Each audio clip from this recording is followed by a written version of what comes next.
Average Joe's Eatery and Patio Bar is North Bay's only year-round lakefront restaurant.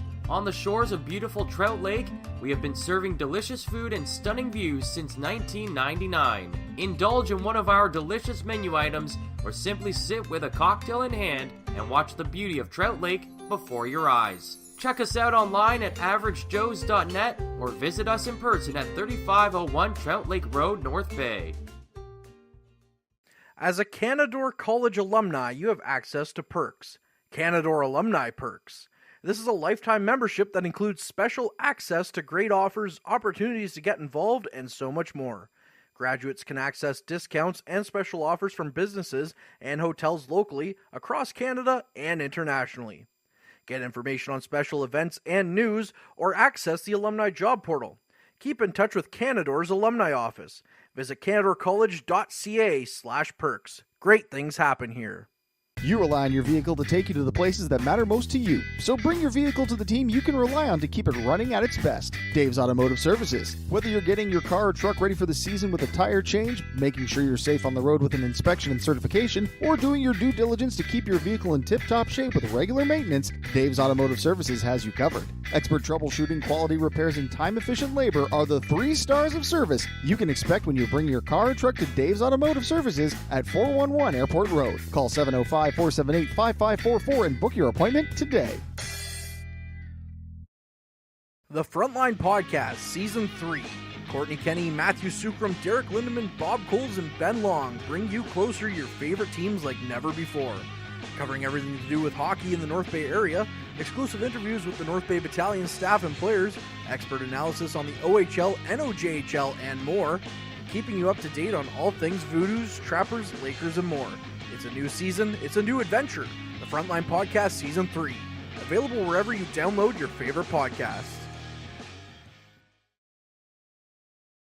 Tonight's broadcast is brought to you by Average Joe's Eatery. Average Joe's, where we want your experience here to be a happy one. 3501 Trout Lake Road. Good evening, friends, and welcome into Memorial Gardens for OHL Tonight, brought to you by the Frontline Broadcast. Tonight, the Guelph Storm come blowing into North Bay, a place they haven't been since 1999, to take on, 2019.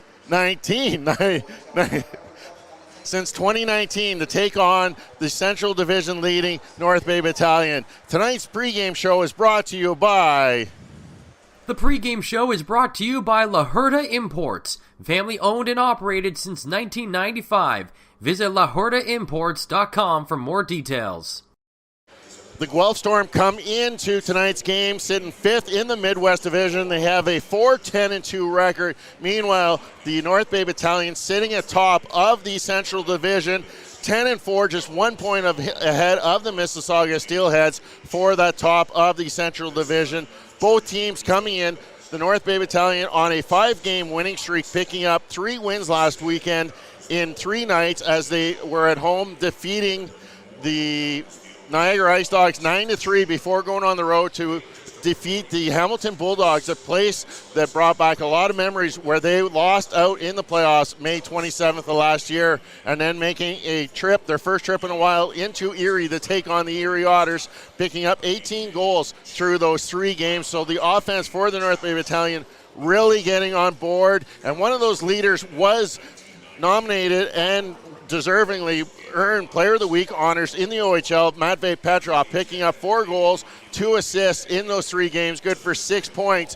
And in that first intermission tonight, you're going to have an opportunity as Courtney Kenny and myself sat down with Matvei Petrov and Nikita Tarasevich this week on the Frontline Podcast as we get to discuss everything from learning the language to coming into a new country to playing North American hockey versus Russian hockey, and what their favorite Subway subs are, and how that experience was for Matvei Petrov, as that was one of the first places he experienced over here in Canada.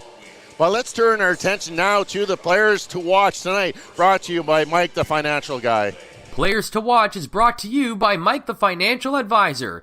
If you have financial questions, he has financial answers. On Facebook, Instagram, and TikTok at Mike the FA. Looking at the Guelph Storm tonight, the player to watch for the Guelph Storm is none other than their leading scorer, Sasa Pachitov, a draft pick out of the Anaheim Mighty Ducks organization. He was drafted in the third round of last year's draft.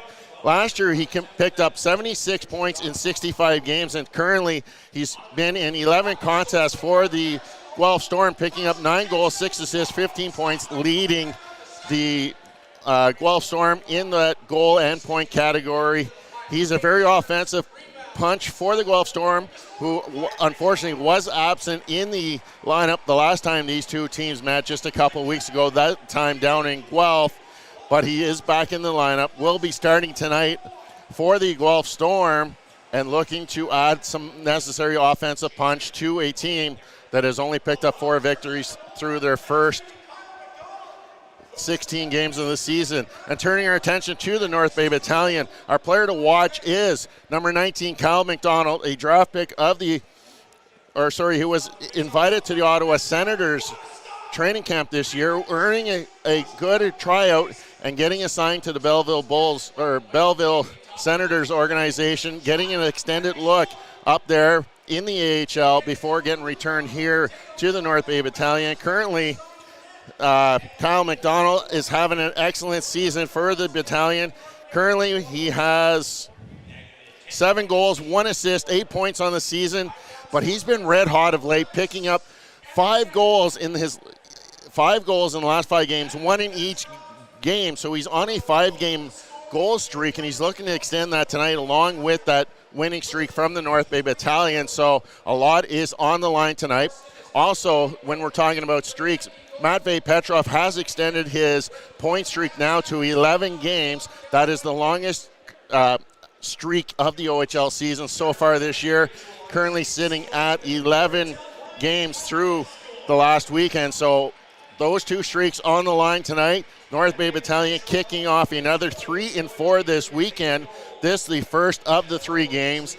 They will be off tomorrow, Friday, but will return to action, taking on the Central Division rivals just down Highway 11 in Barrie. They take on the Colts, making their first trip to Barrie this year to take on the Barrie Colts. And then on Sunday, they'll be back here hosting the Kitchener Rangers. So another strong weekend. Month of November is a very strong stretch for this North Bay team. Taking a look at what has happened already. They played a 3-4 with a long trip, Windsor, London, Guelph. Then they had a 3-3 last weekend, another 3-4 this weekend. And then the weekend of the 17th, they're going to do another 3-3 and a last 3-3 to close out the weekend of November 26th. So this is the toughest of their schedule for the 2022-2023 season, in which the North Bay Battalion are looking to regain that Central Division banner, something that was raised in that opening night.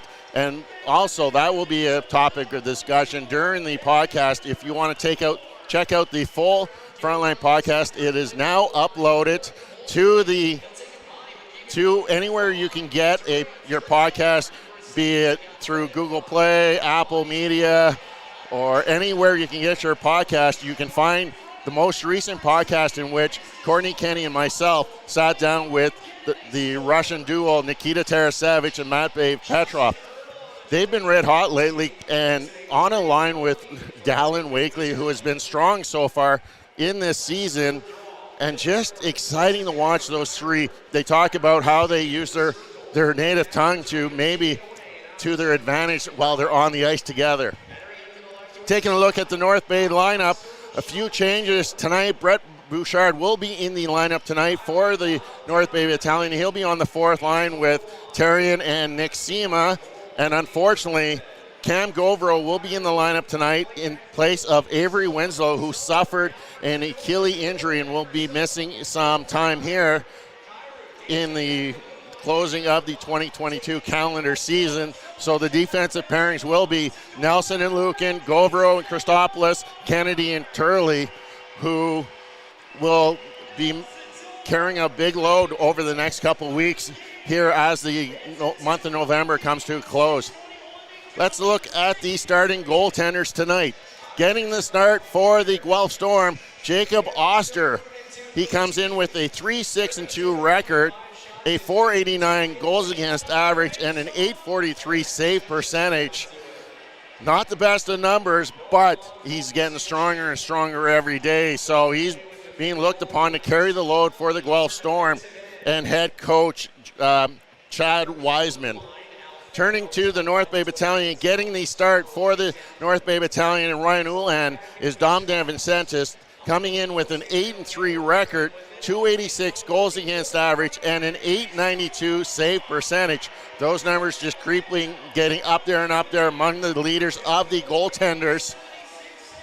So a great duel. Again, if you remember, that game in Guelph ended with the North Bay Battalion winning 4-3 and picking up his first OHL win was rookie goaltender Charlie Robertson, in which he played a solid game there, picking up his first OHL victory. But the Guelph Storm are going to look a little bit differently, as they had a few injury issues back a couple of weeks ago. They've got those players healthy. One of those, Sasha Passageoff, who will be in the lineup again tonight for the Guelph Storm and was our player to watch. I'd like to welcome into our broadcast for our pregame, Courtney Kenny. Always great to have you pregame.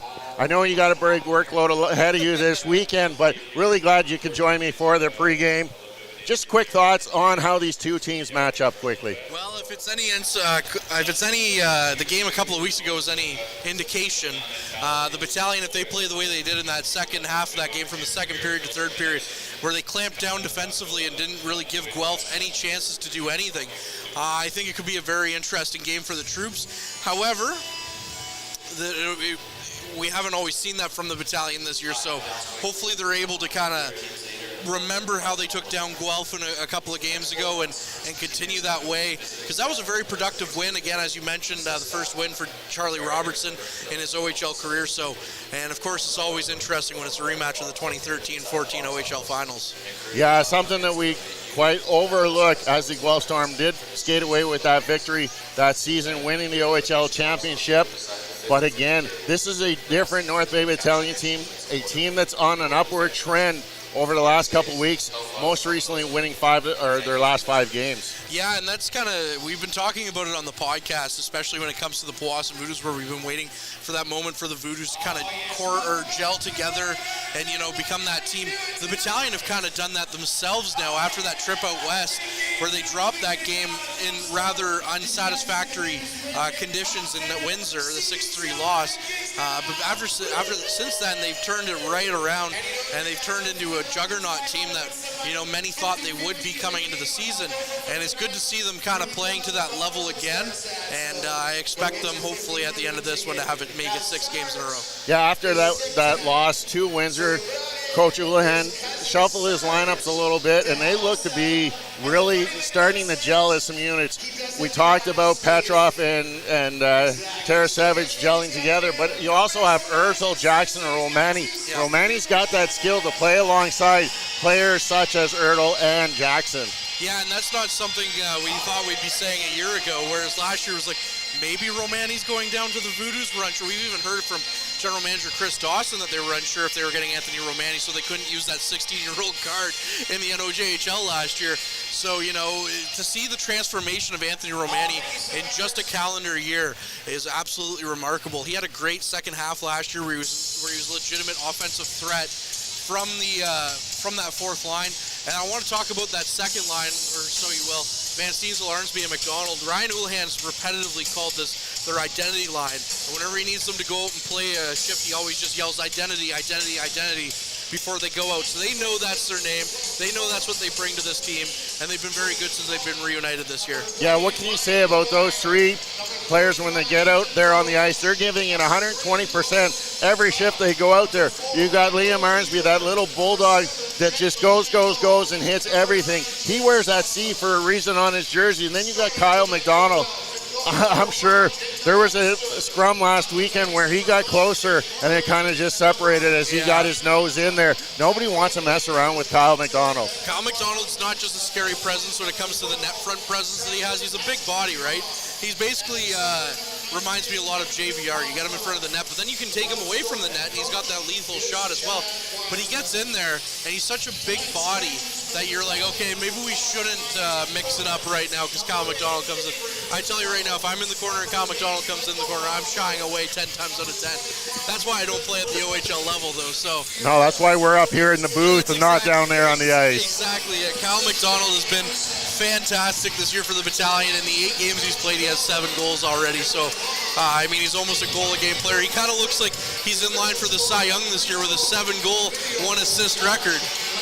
No, and he is on a goal streak, scoring in the last 5 games, such as, beside that, the Battalion have been winning that 5 straight games also. So, as the both teams are taken to the ice here for Remembrance Day, we'll have a ceremony at center ice momentarily, and when we get to that, we'll go down and listen to it live. But these two teams have something to prove on the ice, not just about the remembering of what's happened in the past. Absolutely. These two teams have a very recent history with each other, and that dates back to October 30th in Guelph. As we mentioned, the Battalion coming away with the win.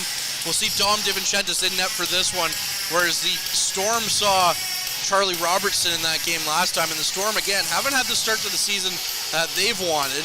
You know, it's a program built on excellence down in Guelph. They really value that Storm team, and we'll have to see if they're able to get things going here starting tonight. But the North Bay Battalion are going to do everything in their power to stay away from that. Just a few minutes left here as we get set for the ceremony. But as we step away from Memorial Gardens, when we come back, Courtney Kenny will take you through your first period of action. Meals are a special time for families to gather, share their day, and spend quality time together. Those dinners are made extra special when you add tropical produce found in the markets and grocery stores that carry La Huerta imports. La Huerta knows the importance of family, so they know which quality products make the best quality meals for your customers, whether it be Mexican Hass avocados, Brazilian figs, Ecuadorian red dragon fruit, or something just as exotic and special. To get your supply of the best tropical produce at competitive prices with brands buyers trust, contact La Huerta Imports at 705-752-1478. Community engagement is one of our core focuses at McDonald's. The key is finding the right people who are passionate about the same things we are, helping kids be kids. McDonald's proudly supports local organizations such as the North Bay Regional Health Center Foundation, Big Brothers Big Sisters, One Kids Place, the Children's Aid Society, and Ronald McDonald House Charities. Stop by McDonald's on 1500 Fisher Street, North Bay, to see how we can serve you and the community every day.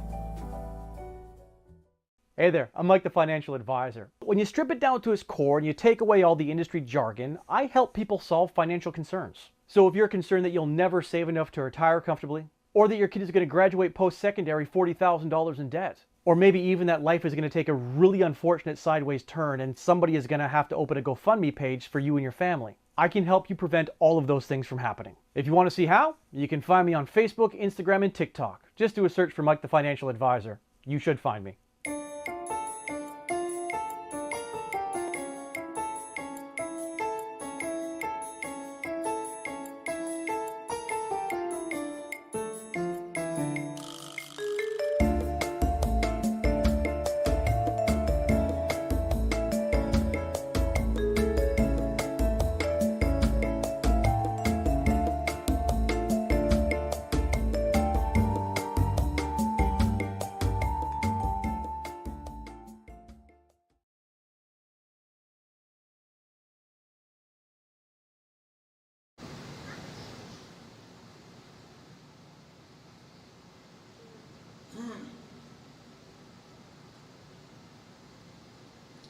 Let's welcome our guests for tonight's ceremonial face-off. Located between the player benches, Honorary Colonels Jake LaCourse and Peter Chirico.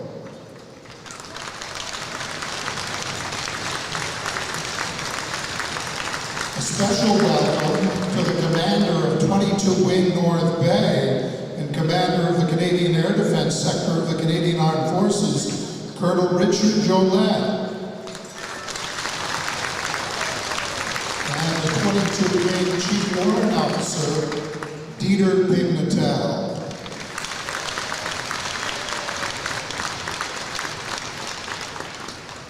We are honored tonight to introduce 2 generations of veterans for our ceremonial face-off.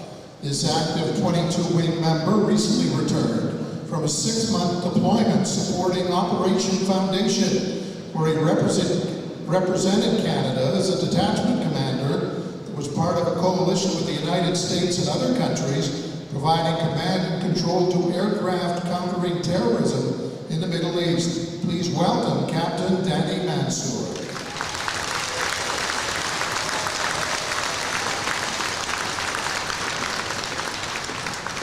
He enlisted in the Canadian Armed Forces in 1950 and served during the Korean War with the Princess Patricia's Canadian Light Infantry. In January 1952, he was selected to play in a unique hockey game with other soldiers on the Injim River in South Korea, only a few miles from the front lines. He returned to Canada after 19 months in Korea and was stationed at Canadian Forces Base Petawawa until he retired in 1963. A resident of North Bay since 2009, he is 91 years young. Please welcome retired Sergeant Dennis Moore.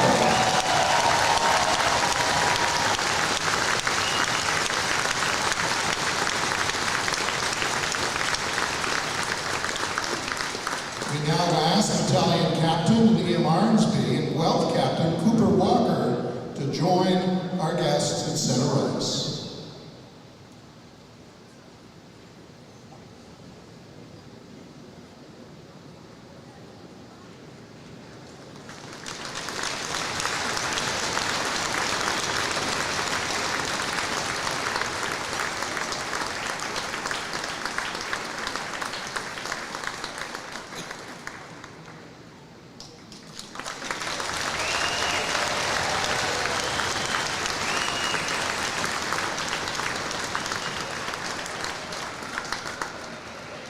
Please join the Military Wives Choir for the singing of the United States and Canadian National Anthem.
Tonight's broadcast is brought to you by Average Joe's Eatery.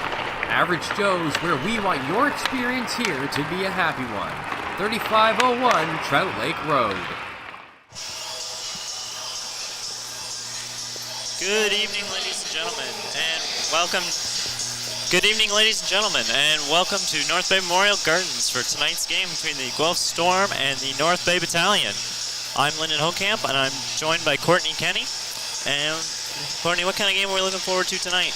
It should be a good one, I think, Lyndon. I think the Battalion are going to be, have a bit of a tougher matchup here, as the Guelph Storm are going to be looking for a measure of revenge from a couple of weeks ago.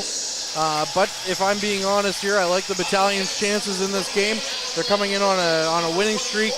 Guelph hasn't really been the strongest of teams this year, as they come in with only 4 wins in 16 games, so it hasn't really been the start to their season that they had hoped for.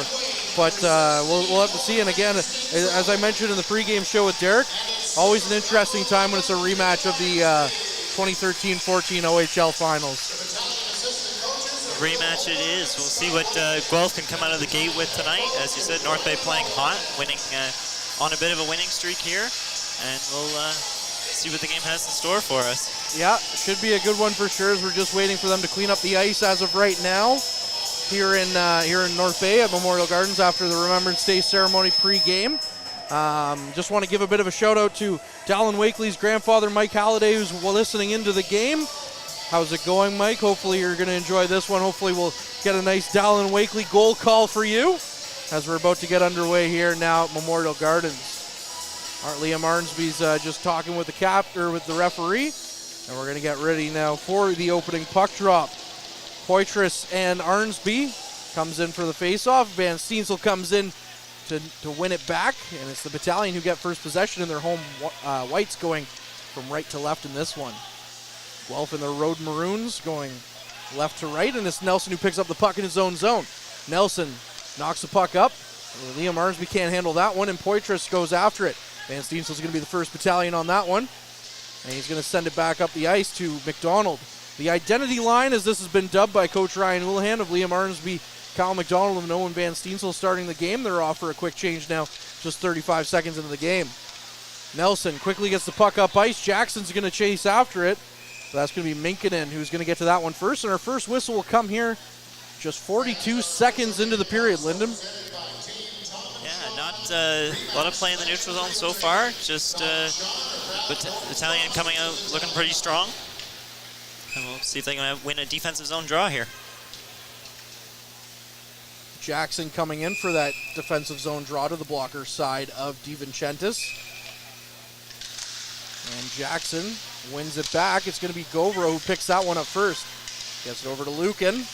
Lucan shovels it up to Romani, but it gets out of his reach, and then Jackson bats it out of the zone. Guelph picks it up, and they're through the neutral zone. Dump it back in. Govro goes to chase after it, and up the ice he goes, and that's going to be Ertl who gets possession of it now. Ertl tries to stop up at the blue line and turn around, but he can't lose it. And now it's going to be another offside call, or rather the first offside call of the game here, and it's going to go against Guelph.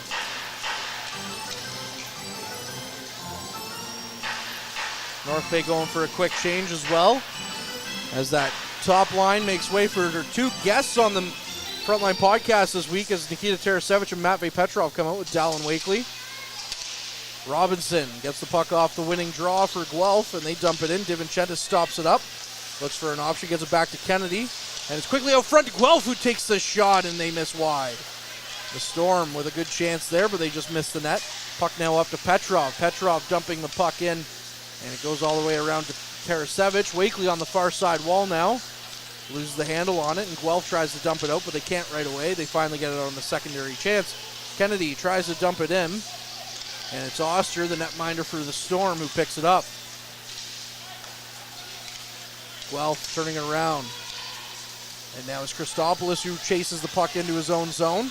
Turns around the net. Tries to get around the Storm forward that was coming after him, but he can't quite get there.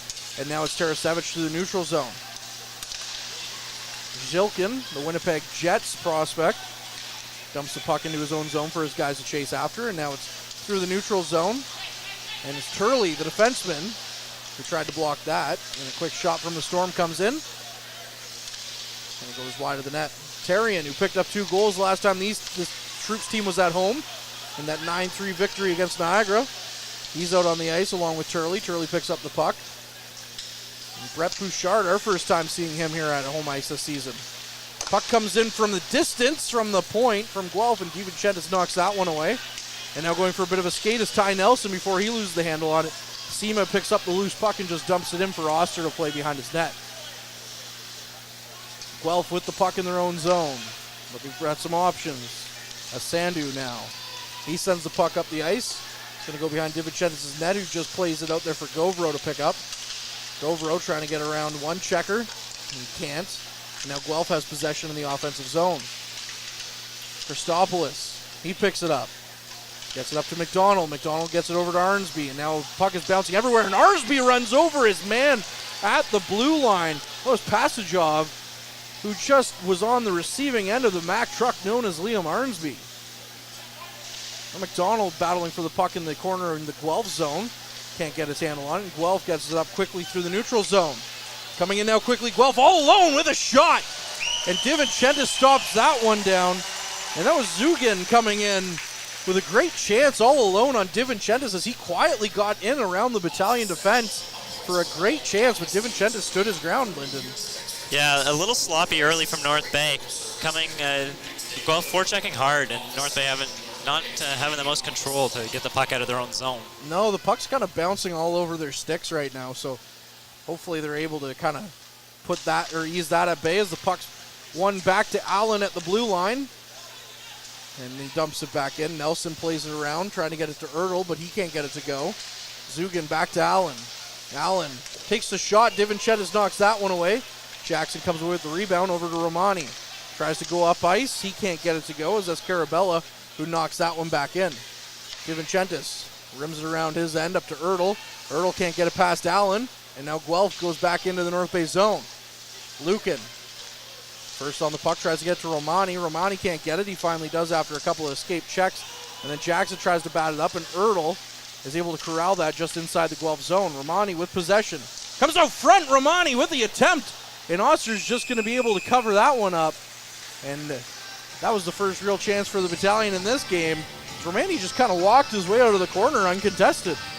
Yeah, North Bay finally generating something here. Romani doing it by himself pretty much, like you said, coming out from the goal line there and just dancing around in front of Oster in the Guelph net.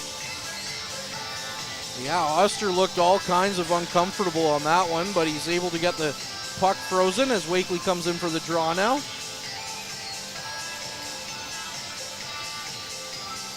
Guelph player shown the gate at the dot. It's given to Petrov, who takes the shot. And that one's blocked by Cooper Walker, the captain of this Storm. And then Walker's able to get the puck up and down into the Battalion zone. Kennedy leaving it for Turley. Turley gets it up to Petrov. Petrov tries to dump it up and down the ice, but is batted down as Tarasevic was all alone. Puck comes in on DiVincentis. He leaves it for Turley. Turley leaves it for Kennedy. And Kennedy gets it up ice to Tarasevic. Tarasevic with the stretch pass to Petrov. Petrov now in all alone. Matvey Petrov, fresh off his OHL Player of the Week status, tried to get it past Oster, but he just missed the net. Turley picks up the puck in his zone, gets it up ice. Petrov just gets a touch on it and leaves it to go into the Guelph zone for Wakely to chase after. Into the neutral zone, Lucan's going to knock that one cross ice. Wakely thought about going after that one, but decided to go for the change. Guelph letting things develop here a little bit, coming up the ice now into the North Bay zone. Sharp angle shots in and out of the glove of DiVincentis and into the corner. Guelph picks up possession again. Nice little toe drag move. And that was McFarland, the assistant captain here on the Storm, with a nice little toe drag, but a great glove save by DiVincentis. Yeah, DiVincentis again North Bay looking a little slow out of the gate here, dropping that first save, but comes through with the second glove save. Yeah, Dom DiVincentis, definitely the goalie of the present for the Battalion. Really liked here around by the brass of the Battalion as well, and liked by the fans too. Robinson with a shot. It's kicked away by DiVincentis, and the rebound makes it all the way out to the point. Back into the near side half wall. It's to McDonald. McDonald finds Van Steensel in the neutral zone, and then he's just going to leave it for McDonald to go after into the offensive corner. Scrum on the far side corner now in the Guelph zone. And now Guelph going to pick up possession of it and get it out to the neutral zone. Passajov loses the handle on that one, and Arnsby picks it up. Gets it up to Van Steensel, and over the red line they go, and Van Steensel just dumps that one in. No real zone time for the Battalion yet in this one, though, as Poitras tries to get it in. And now it is Guelph who comes in, takes the shot. DiVincentis knocked that one aside. Looked a little awkward on that one, but he's able to corral the rebound and freeze the puck. 13:45 left here in the first period. Yeah, you mentioned North Bay only generating 2 shots so far, not getting the chance to get into the offensive zone, set up and generate some real good chances. Yeah, like you said, 7-2 right now in the shot category for Guelph right now. And North Bay winning the possession of it as Ertl gets the puck up and down the ice. He's going to pick it up, take the shot, and that's off the stick of Oster and goes wide of the net. Back out to the neutral zone now. Christopoulos knocks it ahead for Ertl. Ertl looking up ice to Jackson. It's out of his reach. It's going to go around the net for Romani. Romani being knocked around by OHL Rookie of the Year, Allen.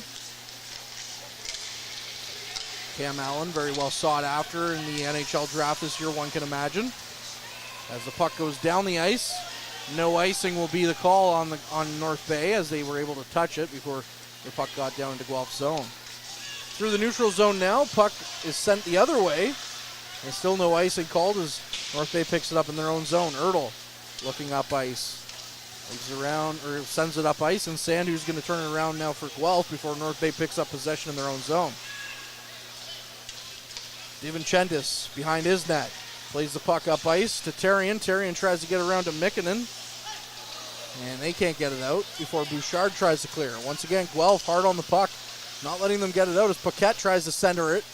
And now Govro picks it up in his own corner. Govro leaves it back for Christopoulos. North Bay's defensive depth was tested here early in the season as we see injuries to Tanias Bethurn and Avery Winslow. Winslow looks to be out for a little while as well, as now we get a scrum at the Guelph blue line.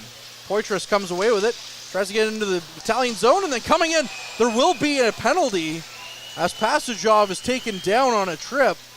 So North Bay is going to go to the box here with 12:08 left in the first period, as that's going to be Matvey Petrov being shown the gate. Not what the Battalion needed after their slow start. To spend 2 minutes on the penalty kill is not going to help them generate any offense, but just a sloppy penalty from Petrov as he gets beat and just brings down his man on the 2-on-1. Well, one of the arguments is always, you're a little bit more okay with a penalty in your own zone as opposed to 200 feet away, but still, any penalty is a bad penalty, as McDonald's going to dump that one down the ice. Coming into this, Guelph has the 15th ranked power play at 19.2%. North Bay has the 5th ranked penalty kill at 84.4%. So we'll see how those numbers play out in this one. As Guelph gets it back into North Bay's zone, Christopoulos will be the first one on it. He tries to dump it back out. McDonald tries again. It's off the body of Passagov and behind the net. Back out to the point now for Guelph as Zilkin. A couple of North Bay players run into him, so now Zilkin looking for some options. Just rims around behind the net, and Passagov is going to be first on that. Coming away with that is Carabelli. He gets it back to the point for Murray. Murray goes over to Passagov. He takes the shot. It's blocked by Arnsby. Arnsby takes a healthy whack at the puck and misses. Lukin plays the puck behind the net to Christopoulos. Christopoulos just dumps the puck down the ice. A minute now has gone on that penalty to Petrov. 11:08 left here in this first period. Guelph lining up in their own zone. Decide to go out. And it's Walker who dumps the puck in. Nelson's going to be the first one on that one. But quickly he can't get it out. And now Guelph gets it all the way down behind DiVincentis' net. Back to the point. That's going to be Murray who dumps that one in. And the puck goes back down the ice. 35 seconds left on the penalty to Petrov. And Oster's going to play it up quickly up the ice to McFarland. McFarland carries it all the way back into his own zone, though, as Allen picks it up behind his net now off a pass from McFarland. Allen back to McFarland through the neutral zone. Gets it up to Walker. Walker takes a hit from Nelson. And Ty Nelson says, "Welcome to the game, Walker." And then he's able to dump the puck down on top of that. Ty Nelson looks like he's trying to do it all on the penalty kill. And that's pretty much going to do it here for the Guelph power play with 5 seconds left. Christopoulos dumping it back down as Guelph's next attempt to gain the zone was unfruitful. And now Ertl out front to Sema, who takes a shot. And he fans on it. Quickly out to Ertl in the face-off dot. Back to Christopoulos, that's Jackson who came in and took it. As Christopoulos was lining up quickly for a one-timer, he's not able to get it as Jackson just skated out of nowhere and took it on that one, but that'll bring us to our mid-period break, so we'll be right back after this. This period is brought to you by Canada Alumni Perks. Get information on special events and news or access the alumni job portal. Visit canadacollege.ca/perks for more information. And we're back. The North Bay Battalion are being outshot so far, Lyndon, 8-3. And like you mentioned, although that penalty kill looked really good, but like you mentioned, not really the place that they want to be this early into the game. Yeah, you mentioned the North Bay penalty kill looking like that 5th in the league on that penalty kill there, but and in that last North Bay shot coming on that tricky play of Jackson walking in, almost taking the puck off of his teammate Christopoulos to take a shot. But yeah, not what North Bay was looking for a start, but midway through here, hopefully they can turn it around. 9:57 left in the first period. It's a scoreless game between the Troops and the Guelph Storm. And now North Bay will get a chance on the attack. 5-on-5, however, after just killing off a Matvey Petrov penalty. Kyle Jackson comes in for the face-off. They get it back to Nelson, who keeps it in and just dumps it back into the corner. Jackson going after it. I said Guelph's going to be the first one on that. They're going to look up ice as a big hit comes in from Lucan on Paquette to try and keep the line. Lucan trying to keep the line as best as he can, but it gets out to the neutral zone, and Nelson picks it up. Nelson going for a bit of a skate, decides to chip it off the boards, and it's going to go back down the length of the ice. Big hit again, this time from Ertl as he takes out his man on the far side wall. And then a shot from the point comes in, and Oster stops that. North Bay really playing with a physical edge in this one, though. Yeah, it's good to see after the slow start to have your team throw some physicality around, especially to come out after the TV timeout there.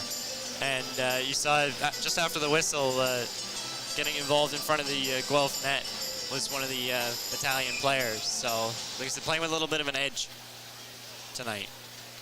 Yeah, Battalion playing like with a bee in their bonnet as the puck is won off the draw, but Nelson keeps it in into the Guelph zone. Allen comes in for the puck, gets it out front. Petrov takes the shot, and he just misses it wide. As that was Allen, the, again, Rookie of the Year last year. Some may argue stealing it from Ty Nelson or David Goyette in Sudbury. He nearly gave North Bay a gift there as Christopoulos dumps it into the Guelph zone. Murray comes out with the puck now. Gets it up to Allen. Allen misses that one, and it's up to McFarland, who gets across ice. Going through his Passagov now. Passagov behind the Battalion net, and it's Petrov who picks it up on the pass. And then that one hits Allen's stick on the cross ice pass to Tarasevic and goes way out of play, so some fan there getting a souvenir. That thing must have gone like 10 rows deep off the Yeah. stick. That was a hard pass coming across the ice. Yeah, and the way that it hit that and went up, I don't think if you're 10 or 15 rows up, you're ever expecting a puck that high. But they do tell you, keep your eye on the play as pucks, sticks, and other flying objects. I don't want to know what another flying object is. Might be coming your way. Going down the ice now, Walker, the captain for the Storm, tries to get the puck to go to the middle of the ice. And now Van Steedsel's going to have a break. Owen Van Steedsel in all alone. Takes the shot. He goes high and wide of the net.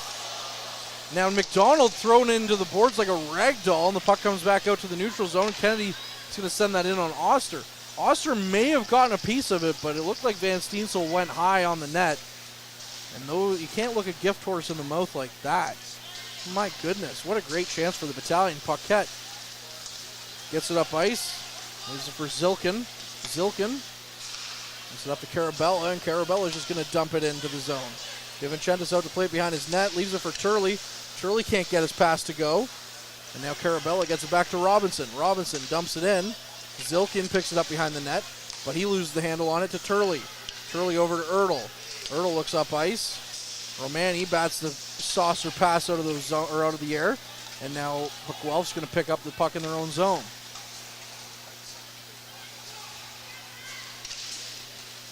Going now into the neutral zone. The loose puck is knocked back in by Lucan, and now a battle over by Tom Martineau between the benches. Puck down to the Battalion zone for Lucan. Gets it up to Jackson, who gets it back to Nelson.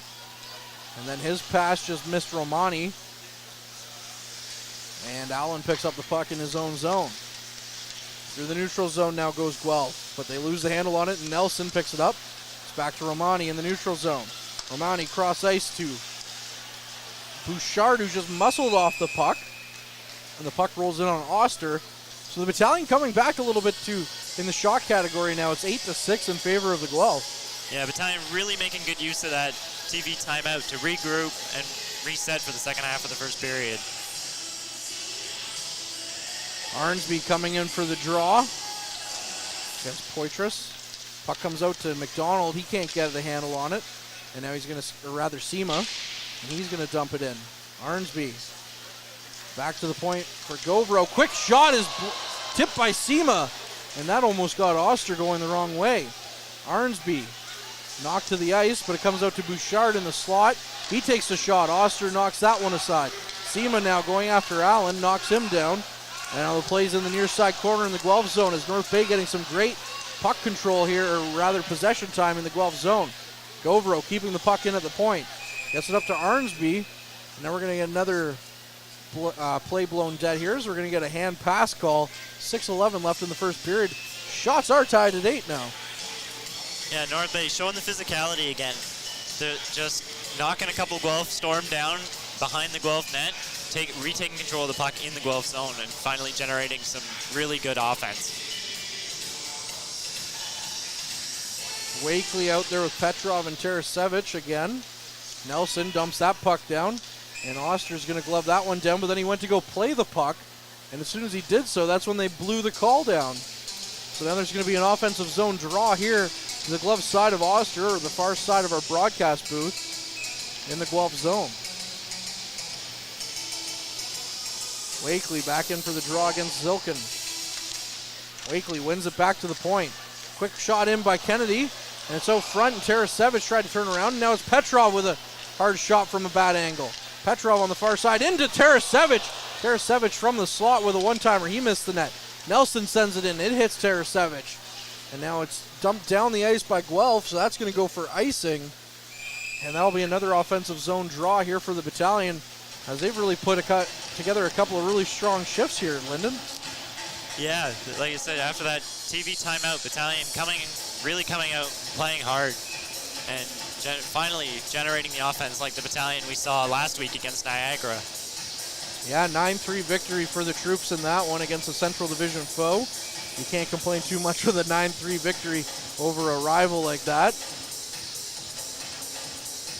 And then a good weekend again in Hamilton and Erie. Arnsby coming in for the draw. Back to Nelson. Nelson skates around his man.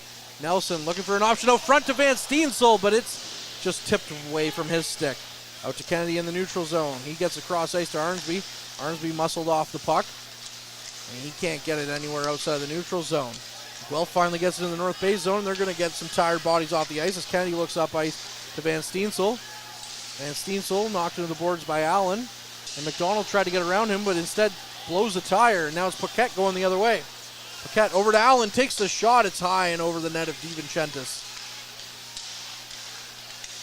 Back to the point. Another shot comes in. That's Murray taking the shot. And DiVincentis got that one in his chest and stopped that. 5:05 left in the first period.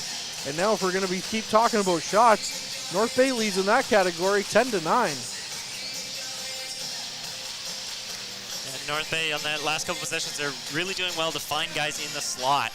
They had a couple of chances where the puck just slides between the guys' legs in front. If you can get a stick on those, some of those end up in the back of the net. Yeah, you have to think one of those are eventually going to convert for the troops. Christopoulos into the corner, and that's Poitras who comes out with it. They get it up ice to Ertl. And it's Jackson who knocks it back in for Lucan. Going cross ice now for Romani. Romani just dumps it into Guelph zone, and Allen's going to pick that one up.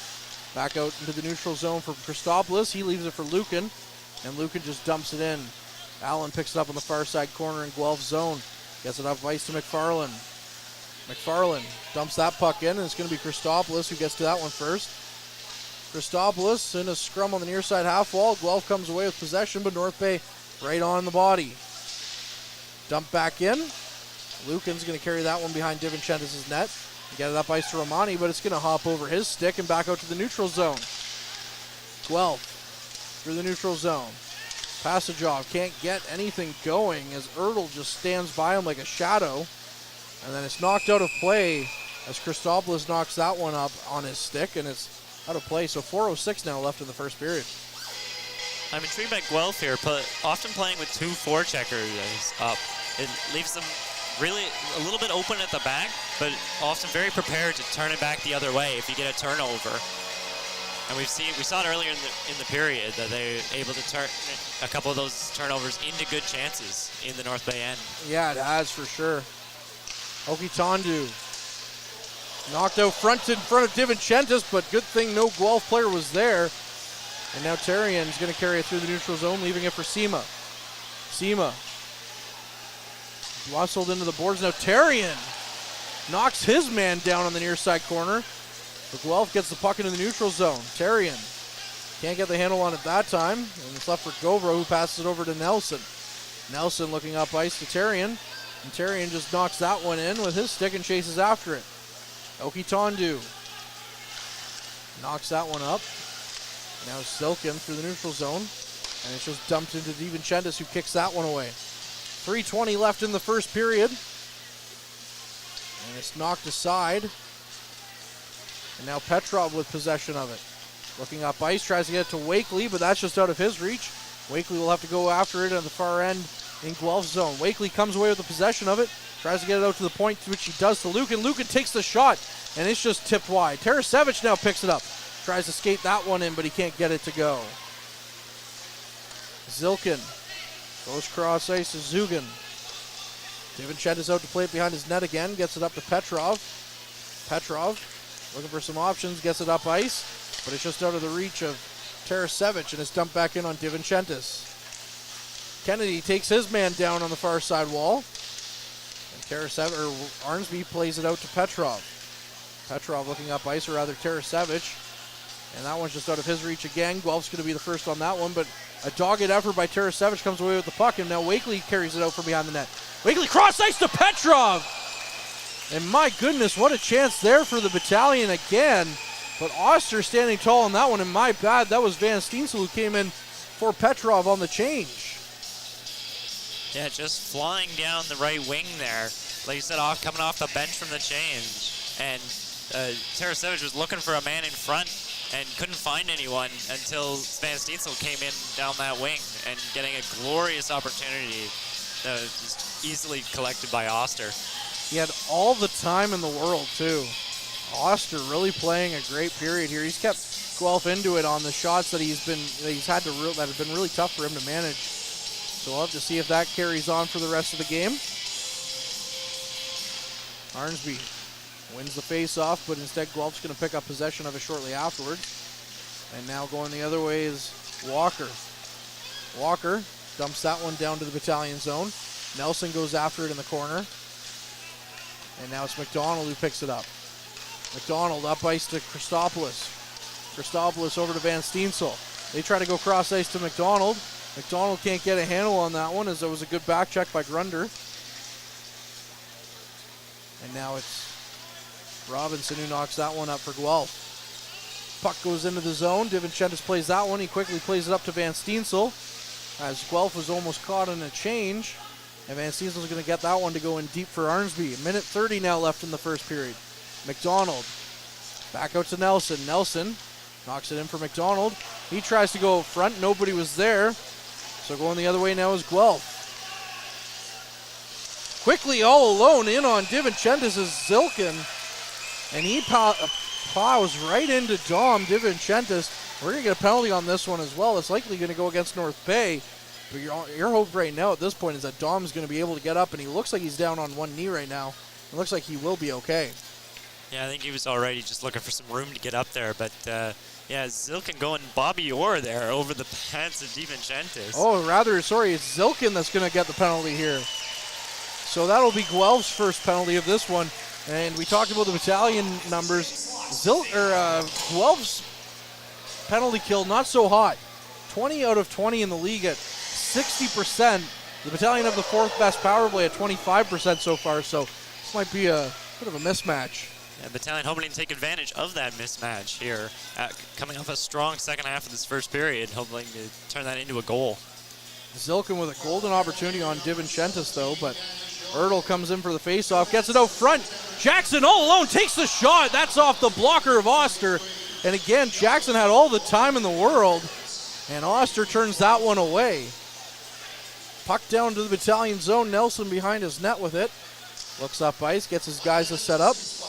Quickly gets it up to McDonald, who leaves it for Petrov. Petrov now in the far side of the half wall, leaves it for Ertl. Ertl comes away with it, leaves it for Nelson at the point, takes the shot. Oster turns that one aside as Nelson wound up for the slap shot on that one.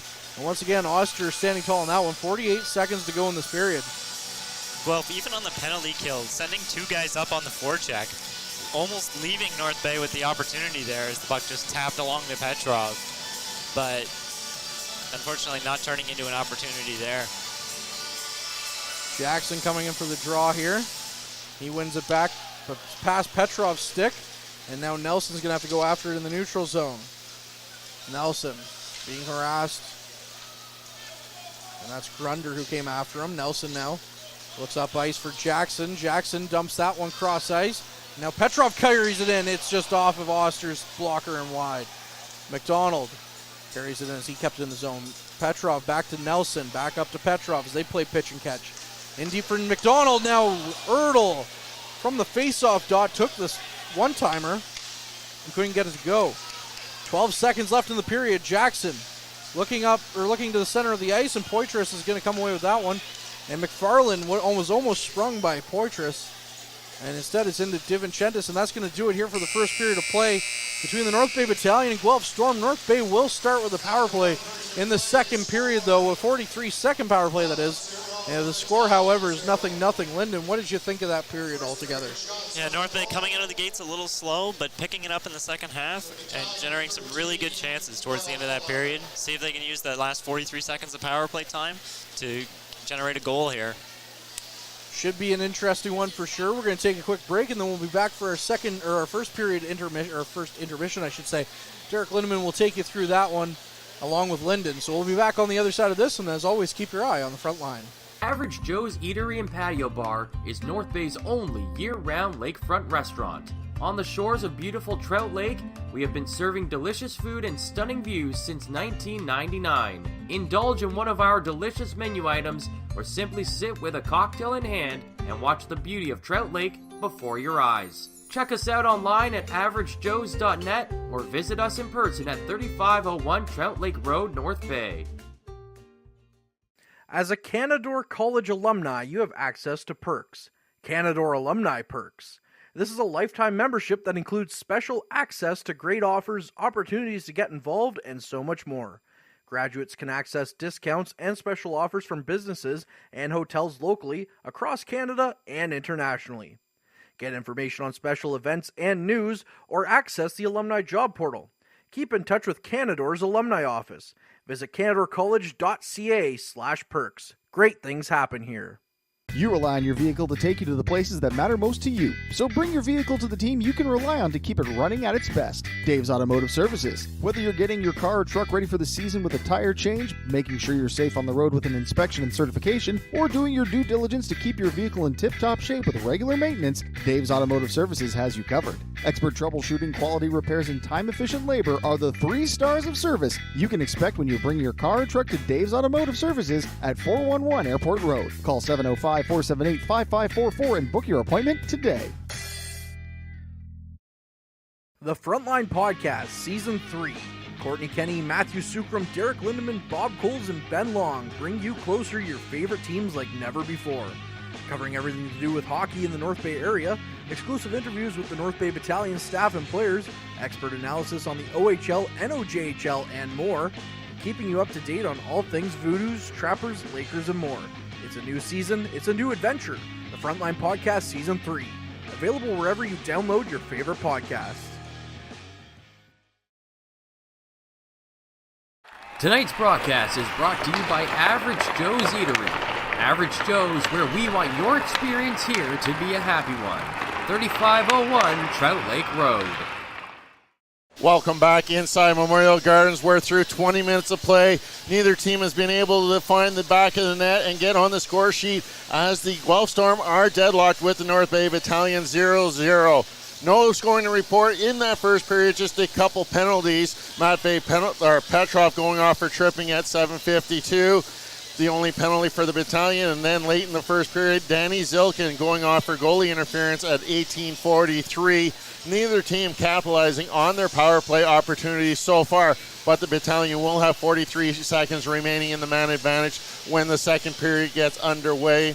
Taking a look at shots, the Battalion having a slight lead in that category, 14-11 after 20 minutes, and also a slight advantage in the face-off dot, winning 11 of the 20 face-offs in that first period.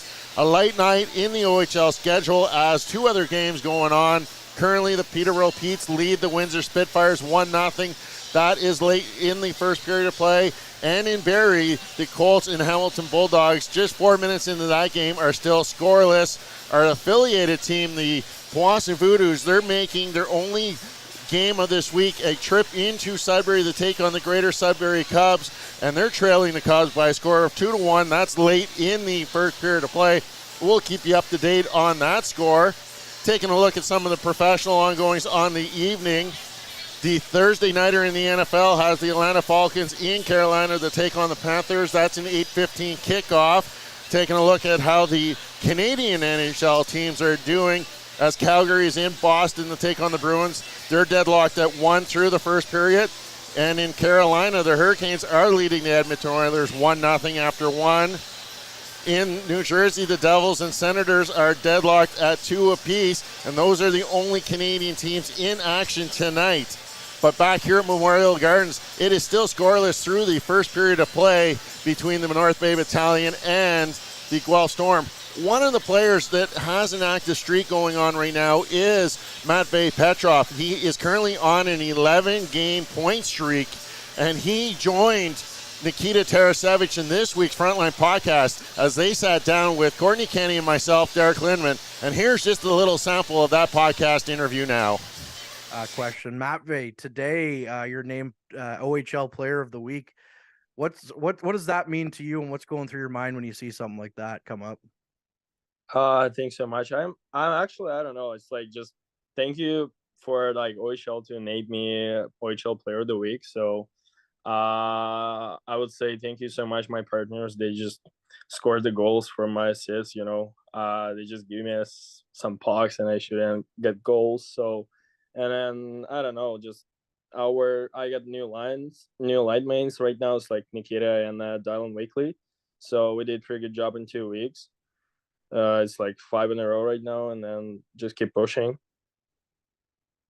I wanted to ask you, when it comes to your game this year, I mean, it's still early in the season, but last year, you kind of had a guy like Brandon Coe that was setting you up for a lot of goals. This year, it seems like your assists so far through the early part of the season have really taken off. Is that something you strive to work on during the off season, was your playmaking? Actually not. I'm just trying to play hard and then try to get some goals too. But if you make some moments and your teammates get some goals, that's pretty good too. Doesn't matter goal or assist. You get point. You get like win games. You get 2 points after every win. So doesn't matter for me. So on that, how much is getting a point every game really on the back of your mind? I don't know. Actually, it's pretty tough to thinking about that, because actually before the game, I'm never thinking about the point, because the team win, it's probably the most important than your point. So I'm just I'm playing the first power play. So if I make some moments and we get some goals, so it's pretty huge, I'm just trying to help my team to win, How about you, Nikita? I mean, you've come on pretty strong, especially as of late with your point production. Is that something in the back of your head before every game, or are you just looking to help the team win?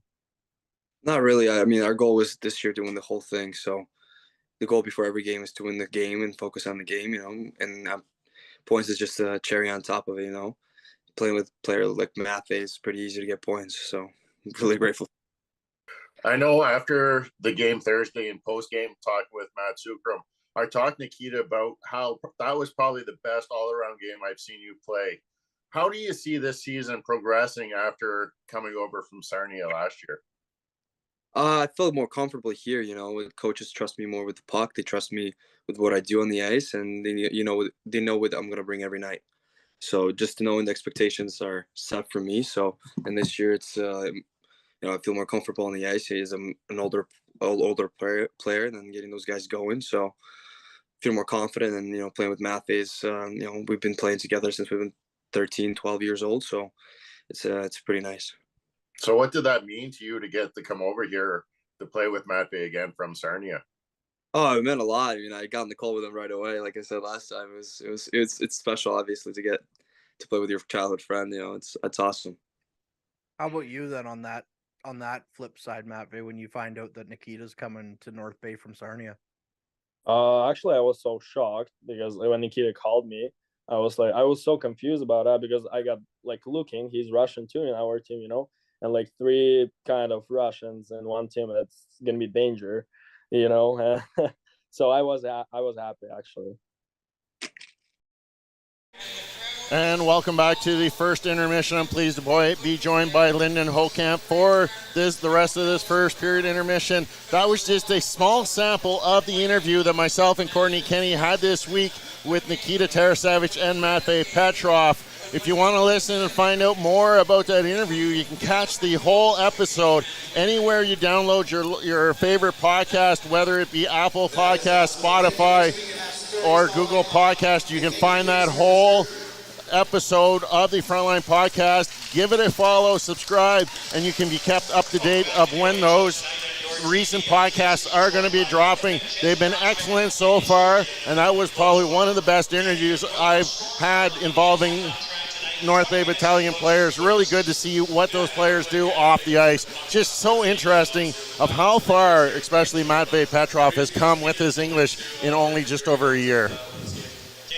Yeah, always good to see the Russian players when they come over here. They really enjoy their time in North Bay. Yeah, it's really special here in North Bay and really exciting, the atmosphere inside this building. This seemed a little different tonight, the game going on that ice. The physicality level has just amped up a little bit more, almost reminding you of that series they had back in 2014 when they went for the OHL Cup. Yeah, reminding you of that and reminding you that these teams played only a few days ago, just over a week ago. And when you have two teams that play close together like that, they dial it up a notch when they play each other the second time. Yeah, this is the last meeting that these two teams will have against each other, as you only get to play each team in the opposing conference, once at home, once on the road. So this will be the last visit that the Guelph Storm will make against the North Bay Battalion this season, unless they meet up in that OHL Cup. But they're playing with a little bit added spike into their game tonight. I was kind of questioning how the depth of the defense would show for the North Bay Battalion tonight. Yeah, I think we saw a little bit of it with a little bit of the sloppiness in the first half of the first period. North Bay just coming out a little slow, passes in their own end, turning over the puck. But when they get a chance to get on the offense in the second half of that period, boy, did they turn it on. Yeah, you talk about the tail of the two halves of the period. I know the midway point came with 9:58 left in the first period. I sent out a tweet that Dom DiVincentis has been hot so far with making 8 saves, only needing to make 3 more in the second half of that game. But it was, at that time, it was 8-3 for the Guelph Storm in shots. And since then, it's been 11-3 for the North Bay Battalion. So they've really made some adjustments and picked up that pace in the second half. Yeah, I'd like to know what North Bay coach said to them in that TV timeout, because whatever it was, I think he needs to say it before every period, because they picked it up. Yeah, and just talking about that leadership, I know Courtney and I talked pregame about that identity line of Arnsby, McDonald, and Van Steensel, and that seemed to be that line that started changed the flow of this game. I remember it was a big hit by Liam Arnsby right at his own blue line. That was where it really started turning for the North Bay Battalion. Yeah, we saw that hit at his own blue line, and Arnsby going into the end glass a couple of times, trying to make a hit on the Guelph Storm player behind the Guelph net. when North Bay had that long string in the Guelph zone, they generating those turnovers and getting North Bay the control of the puck back in the offensive zone really helped them keep that momentum going and turn this period around. And that's been a very big key for the North Bay Battalion, is that forecheck and creating turnovers, especially in the offensive zone, getting a lot of chances off of those turnovers. And unfortunately, the goaltending of Jacob Oster has been really strong so far for the Guelph Storm. Yeah, not coming in with the best stats, only an .843 save percentage, but obviously perfect through tonight so far, and having to deal with some really tough North Bay chances. North Bay finding guys in the slot a couple of times, finding guys on the with his cross ice passes, and Oster's able to get across and make that save. And the North Bay Battalion have had an opportunity, both shorthanded and on the power play. Their penalty kill looked just as potent as we've seen so far this year. They're currently killing off 84.4% of their penalties they take. They are really aggressive on that PK and not allow teams really to get set up inside their own zone. No, exactly, and we saw it, not letting Guelph get set up. Must have cleared the puck 3 or 4 times in that penalty kill, and just holding teams in the neutral zone, or at best in their own end on the power play, is quite an achievement for the North Bay penalty kill. And I think something that really helps out on the penalty kill is how Dom DeVincentis plays that puck in behind his own goal. I can recall probably 9 or 10 passes where he came out, stopped that dump-in pass behind, and started the breakout on his own. Yeah, unfortunately we saw a couple of sloppy plays, weird bounces off the end boards that caught DeVincentis a little off guard, but he was able, like you said, to start that breakout right from the get-go from behind his own net and not give Guelph a chance to do anything. And then on the power play, the first unit really got a lot of offensive time in the zone, passing the puck on the outside, getting a couple good looks. Matvei Petrov getting a wide open chance just from that dot area on this left-hand side of the rink. Really potent puck movement. They still got 43 seconds left in this power play to start that second period. What's the message Ryan Ulehan's going to send to that first power play unit going out?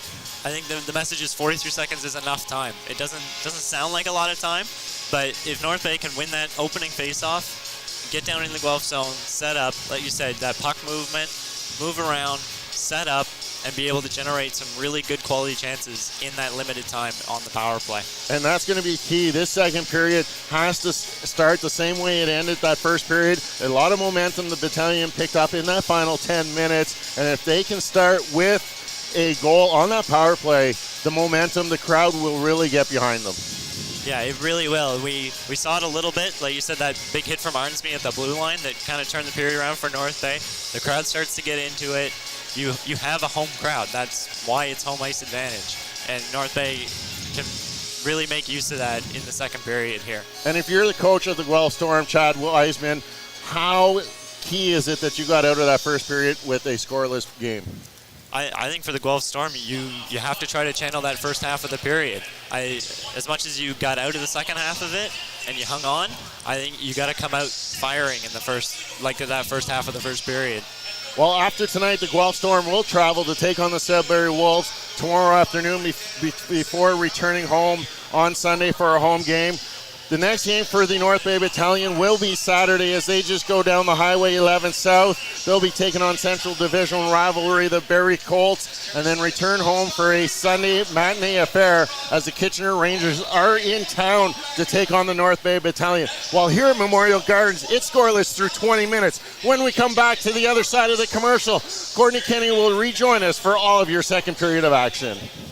Meals are a special time for families to gather, share their day, and spend quality time together. Those dinners are made extra special when you add tropical produce found in the markets and grocery stores that carry La Huerta imports. La Huerta knows the importance of family, so they know which quality products make the best quality meals for your customers, whether it be Mexican Hass avocados, Brazilian figs, Ecuadorian red dragon fruit, or something just as exotic and special. To get your supply of the best tropical produce at competitive prices with brands buyers trust, contact La Huerta Imports at 705-752-1478. Community engagement is one of our core focuses at McDonald's. The key is finding the right people who are passionate about the same things we are, helping kids be kids. McDonald's proudly supports local organizations such as the North Bay Regional Health Center Foundation, Big Brothers Big Sisters, One Kids Place, the Children's Aid Society, and Ronald McDonald House Charities. Stop by McDonald's on 1500 Fisher Street, North Bay to see how we can serve you and the community every day. Hey there, I'm Mike the Financial Advisor. When you strip it down to its core and you take away all the industry jargon, I help people solve financial concerns. So if you're concerned that you'll never save enough to retire comfortably, or that your kid is going to graduate post-secondary $40,000 in debt, or maybe even that life is going to take a really unfortunate sideways turn and somebody is going to have to open a GoFundMe page for you and your family, I can help you prevent all of those things from happening. If you want to see how, you can find me on Facebook, Instagram, and TikTok. Just do a search for Mike the Financial Advisor. You should find me.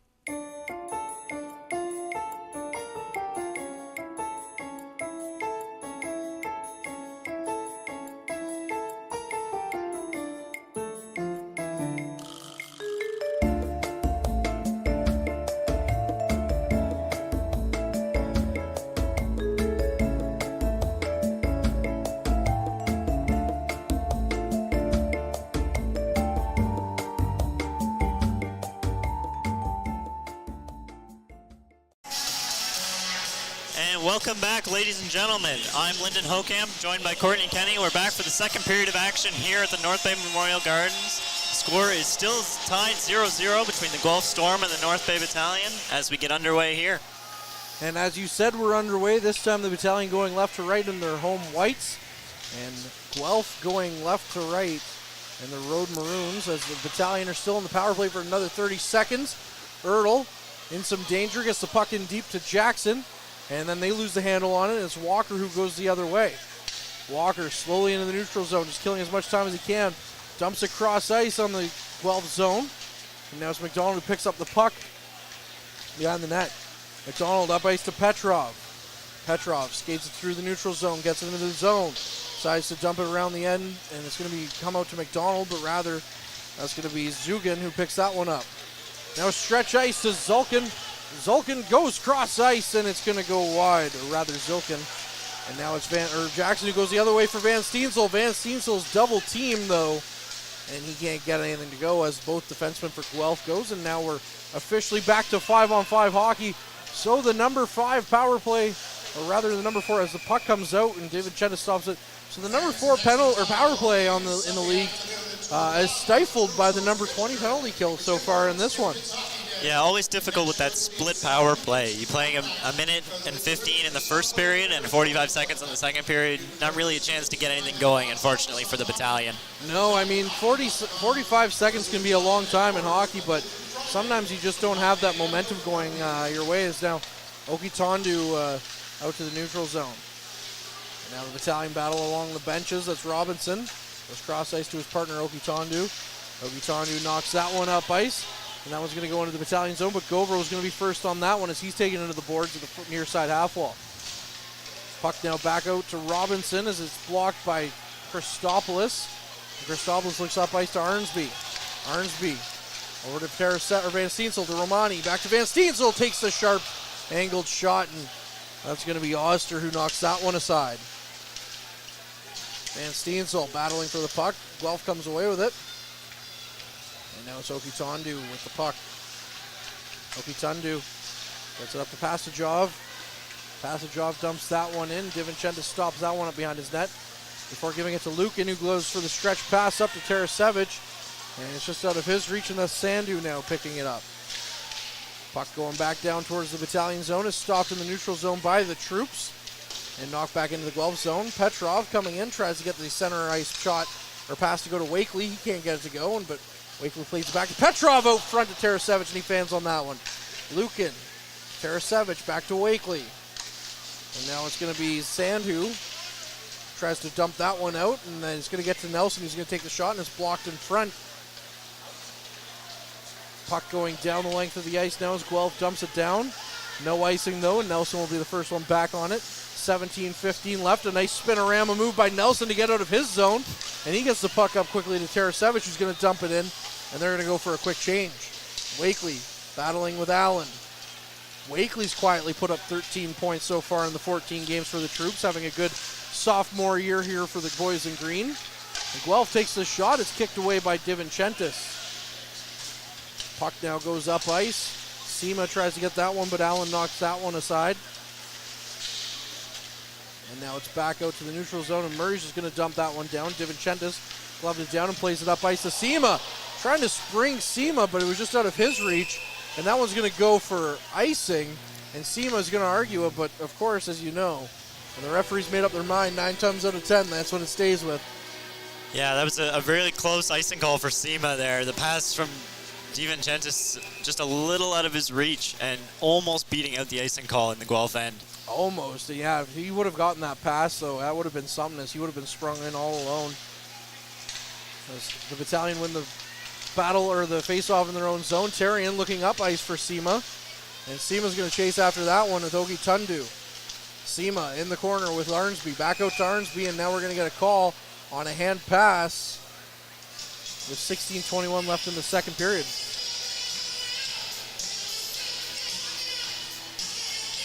Looks like the faceoff's going to come outside of the zone there. Must have been the Battalion player getting his hand on the puck.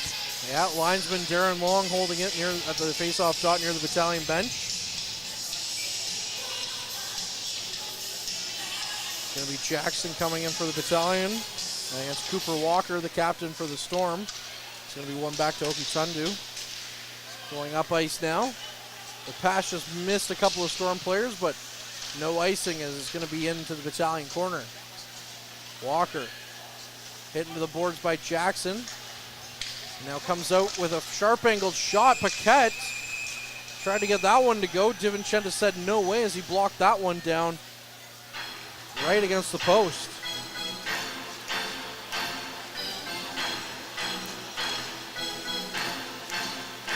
Neither team really getting anything going here early in the second. Just a couple of chances for each team, but pretty even so far. 15-14 are the shots on goal. It's been pretty even since the Battalion tied that up, although it was all Guelph early in the first period.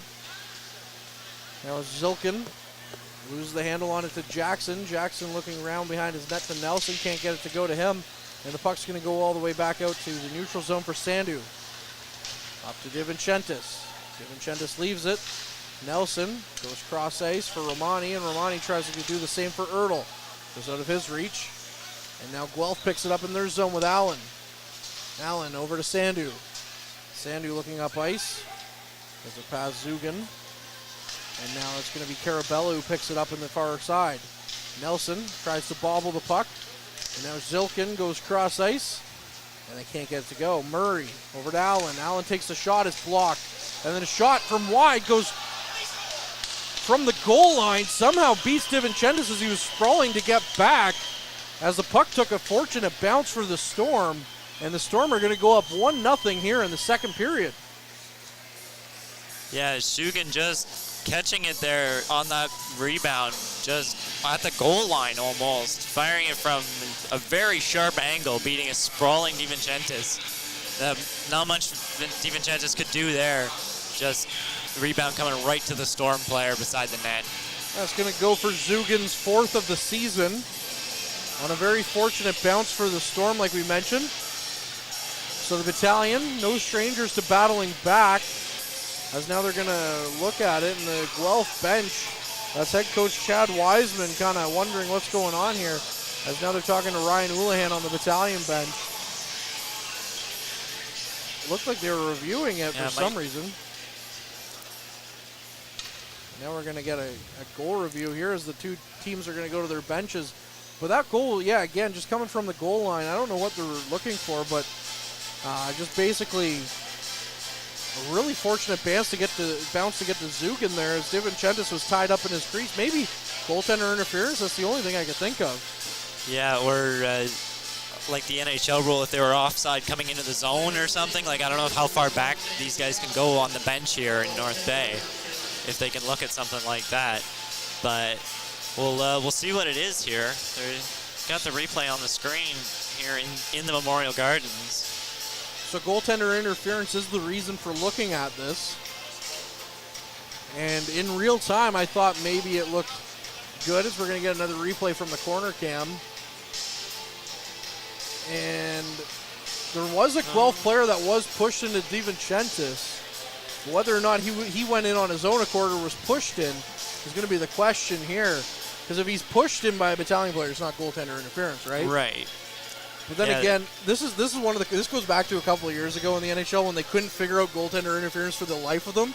This is my least favorite call in hockey because it's so subjective. Yeah, like there's a couple of players in between DiVincentis and where the goal went in there. I think a Battalion player included. So, like you said, what counts? How was he pushed in? Did he go in on his own? Did he get in the way? Like, there's a lot of things they might look at, and we'll just be waiting here for the official call. Just waiting to see as the referees are still looking it over on the tablet. And you can see cross ice as Adam Morrell, one of the officials, he helps out by reviewing the goal, so the goal judges up there as well can have a look at it as they're going to be on the phone here with the referees. And it's just tough to tell as now we're getting a video of Sarge dancing. Can't really keeping the people entertained here in Memorial Gardens. Doing some great dances there. He's a better dancer than I am. I can't dance to save my life, so. But just looking for a replay maybe as we get another shot of the Battalion bench. But the Battalion, just waiting here to see if it's going to be a tied game or if they're going to find themselves down 1-0. And again, as I was going to say, this is a scene that Battalion have as we get a kind of unofficial word here, no goal, as Mike Brito, the scorer, is going to give us his opinion on it. Mike Brito, also general manager of the U18 Trappers, up here scoring the game. So we'll see if his fortune telling is correct here on this one or not. But as it stands right now, it's a 1-0 hockey game as the referees put their helmets back on. And we're going to have no goal. Look at that. Mike Brito 1 for 1 on the fortune telling. So it's still going to be a 0-0 game. Yeah, referee Emerson there pleasing the crowd with that call. Calling that one back to bring the Battalion back to a scoreless tie. Yeah, for once I'll say Mr. Adam Morrell, he might have got it right. I'll never ever say that ever again, Adam, if you're listening to this later on. Somebody write this one down. Yeah. But the Battalion, much to the chagrin of Guelph, find themselves with a bit of luck on their side. So Guelph got a lucky bounce. The Battalion got a good, I wouldn't say a lucky call, but a good call to help them out. So luck on both sides right now as we get ready for a face-off to get back underway here. As Liam Arnsby comes in on the face-off dot, as he's kicked out now, and Kyle McDonald comes in as the face-off drop is right in the neutral zone on the near side wall. And it's one all the way down to the Guelph zone. McDonald's going to get to it first. McDonald gets it back out to the point for Christopoulos. Christopoulos with the shot, and it's just missed Oster's. And now Arnsby was being held up by Murray. No call coming down. Arnsby picks it up behind Oster's net, sends it out front, and nobody was there. So now it's going to be Grunder who gets that puck out into the neutral zone. Some go troops, go chance coming in now as the Battalion look to get things underway again. And that puck, which was tipped in the neutral zone, goes cross ice and hits the meshing and out of play. So another stoppage here, and then some rough stuff after the whistle. 14:33 left to go. Yeah, Battalion penalty minutes leader Cam Govro getting involved in the corner there with a Guelph Storm. Yeah, Cam Govro, I was looking at this earlier. Where is it? I brought it up, and we have a group chat, of course, and I brought this up that in 11 games this year, Cam Govro has 38 penalty minutes. Last year in 44 games, he had 36 penalty minutes. Oh, there you go. So it helps when you pick up the fight at the late in that Niagara game. There, you get ejected late in the game. That probably helps the numbers. I would say it's all about inflating the numbers at this point. You heard about Moneyball. Well, does he fight? Good, we want him. Cam Govro, what a player for the Battalion. Matvey Petrov with the puck goes cross ice to Tarasevic. Tarasevic tries to dump it in for Wakely to chase after, and that was going to go cross ice, and that was just from behind the red line, so we're going to get a needless kind of icing call here against the Battalion as Tarasevic hadn't yet reached the red line. Yeah, he was close, but not quite there. A bit of a sloppy icing from the Battalion there. They were looking strong after that long review delay, Yeah. And just to bring it back to their own zone, a little bit unnecessary in that case. Yeah, you don't like to see that for sure, as Wakely wins the faceoff back to Lucan. He gets it to his partner Nelson, and we're going to get another icing call here as the puck's going to go down the ice from Nelson. So the Battalion are going to have back-to-back zone draws in their own zone. To the glove hand side of Dom DiVincentis, or rather the far side from this broadcast booth.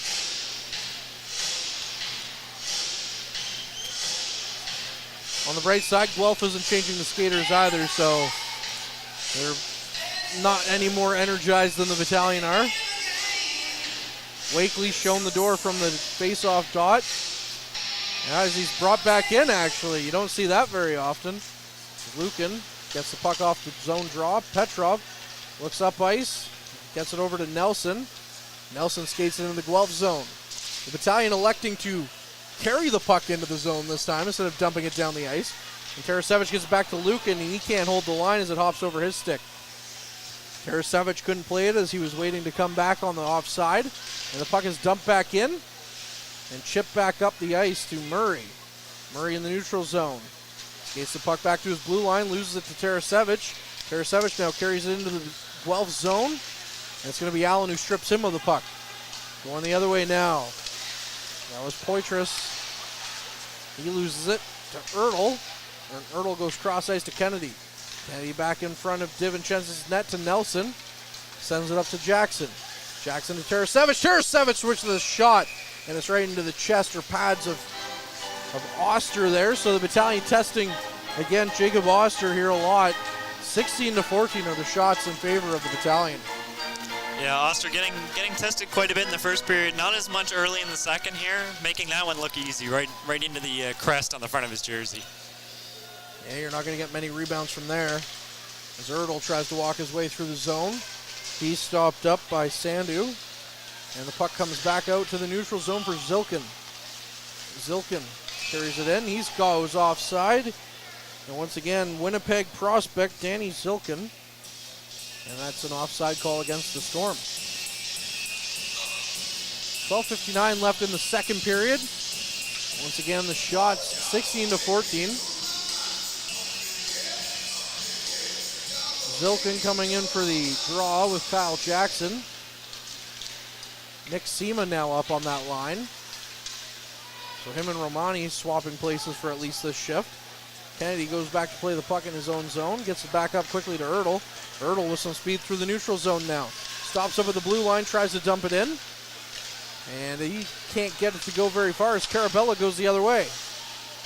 Zugan now loses it.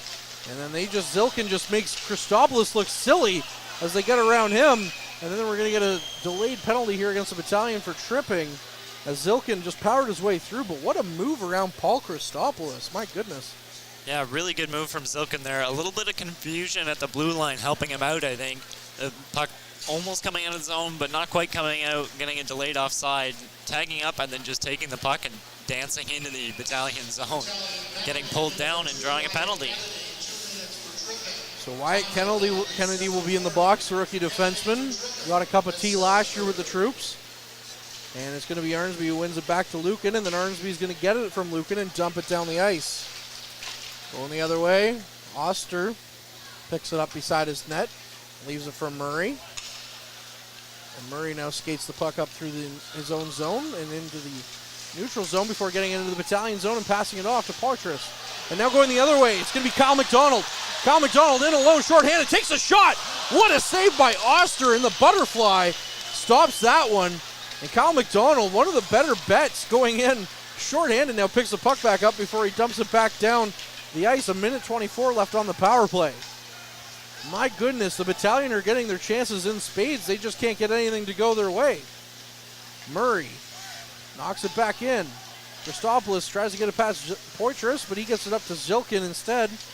Zilkin back to the point for Murray. Goes cross ice. Back to Murray. Murray back to Pasajov, and he scores! Pasajov's going to get that one past DiVincentis. So the league's 15th ranked power play is going to score on the 5th ranked penalty kill. And that's going to be Pasajov's 10th goal in 12 games for the Storm. Yeah, that one not getting called back, I don't think, after that first goal from the Storm getting called back. That was pretty clearly a hard shot from the hash marks, the face-off circle. Just blowing by DiVincentis, knocking the water bottle off of his net. That was a laser of a shot. Yeah, what a shot by Passage-Job, just showing why the Anaheim Ducks like him, as he's a prospect of theirs. And what a great save by Jacob Oster on Kyle McDonald going the other way. So that's going to be a big one here if the Battalion fail to score. So far, the icebreaker scored by Guelph after a glorious chance shorthanded by McDonald. So it will be a power play goal here in this one as well. Romani in the corner. Gets it up to Sema, who knocks it over to Nelson. Tarian trying to get a hold of that one. Grunder gets it back to his defenseman. Obitandu, and back up to Grunder. Quick shot, his stick explodes. And that was Charlie Paquette, who was coming in to take a quick snapshot, and his stick just exploded all over the Battalion zone. Puck in deep now. Paquette or McFarland out there now. Trying to kick the puck around. Nelson picks it up behind his net, tries to dump it up the ice, and it gets up to Tarian. Tarian again picking up 2 goals. So far, there's only 2 goals in the season in that game against Niagara last week. And it's going to be Carabella who dumps it back into the Battalion zone. Govro can't get a handle on that one. Sema comes in for some help, and it's lost to Govro again. Govro brings the puck up to the blue line. He gets it up to Petrov, but Petrov can't get it any further. The neutral zone. Now Petrov picking up the errant puck in the neutral zone. Looking for some options. Goes front of the net to Wakely. And Wakely couldn't get his shot off. Wakely goes behind the net to Tarasevich. This line is fun to watch. It seems like they know where each other is at all times. As now that's Petrov doing some moves. Goes up to Christopoulos. Christopoulos losing the handle on it as he had a good shooting lane. Christopoulos in the corner, tries to get it out to Tarasevich. Tarasevich can't get it to go, but he's able to pick up the loose puck and skate around with it. Tarasevich walks the line, takes the shot, is blocked in front, and Wakely goes after it. Wakely taken hard into the boards, and they can't get the line to hold as it's past Govro and down the ice, and DiVincentis out to play it. Gets it up quickly to Christopoulos. Christopoulos up to Wakely, leaving it for Tarasevich. Tarasevich up to Wakely. Wakely tries to take the shot from the sharp angle, and he can't get that one to go as he fanned on the chance. Up ice now, going the other way is Poitras. Over to Passage-Job, the goal scorer. He tries to get it to go to Poitras, but instead he's just going to float that one in on DiVincentis. And with 9:09 left in the second period, it's a 1-0 Guelph game. We'll be back after this. This period is brought to you by Canada Alumni Perks. Get information on special events and news, or access the alumni job portal. Visit canadacollege.ca/perks for more information. And we're back as we just wait here for the ice crew to clean off the ice, and welcome to the members of the 22 Wing Canadian Armed Forces base who's here, of course, with our poppies on and whatnot. It is Remembrance Day tomorrow, and it is the Remembrance Day game, so good to see some veterans in attendance here for sure. Yeah, the battalion having a nice little moment of silence to honor people before the game, and like you said, honoring the veterans and current service members in the building tonight. Always a big one. The battalion, of course, with their name, you'd hope that they do it right, and they always seem to do every single year. I mean, it'd be a little weird if a team called the battalion didn't get it over the finish line on Remembrance Day, but here we are, the troops doing their part for sure, as we're going to get a face-off here to the glove side of DiVincentis. One back to the point from Murray. Murray takes a shot. It's over DiVincentis' net, and Lucan picks up the rebound off the glass. Lucan missing the puck, though, however, as he's taken into the boards. They try to dig at it. Lucan can't get it to go. And now Nelson picks it up. Nelson tries to chip it up, and it goes up and over the boards. And we'll see if that one's called a penalty against the battalion. Doesn't look like it. So the battalion may be getting away with one there. No delay of game call there. Shots on goal, 17-16. Now, rather Nelson is being shown the gate. Took them a long time to figure that one out. Yeah, a little bit of a late call on that one, but I mean, I think it was pretty clear that he did fire it on his own up over the glass. Not what the battalion were looking for. No. after giving up a power play goal. Back out to Zilkin. He takes a shot. It just goes wide of the net on DiVincentis. Back to Murray at the point. Murray to Zilkin. Back to Murray. Looking for some options. Plays pitch and catch with Zilkin. Back to Passagov to Murray at the point. Murray takes a shot. It's blocked by the Battalion. And the rebound comes out into the neutral zone. So Guelph will have to restart here. A minute and a half left on the power play. And now Poitras tries to get it to go, but his pass cross ice is off the leg of McDonald and out back to the neutral zone. Poitras gets back to Murray. Murray looking up ice to Passagov. Leaves it for Carabella. And now Kennedy is able to knock the loose puck away down the ice into the Guelph zone, and they're going to go for a quick change on defense anyways.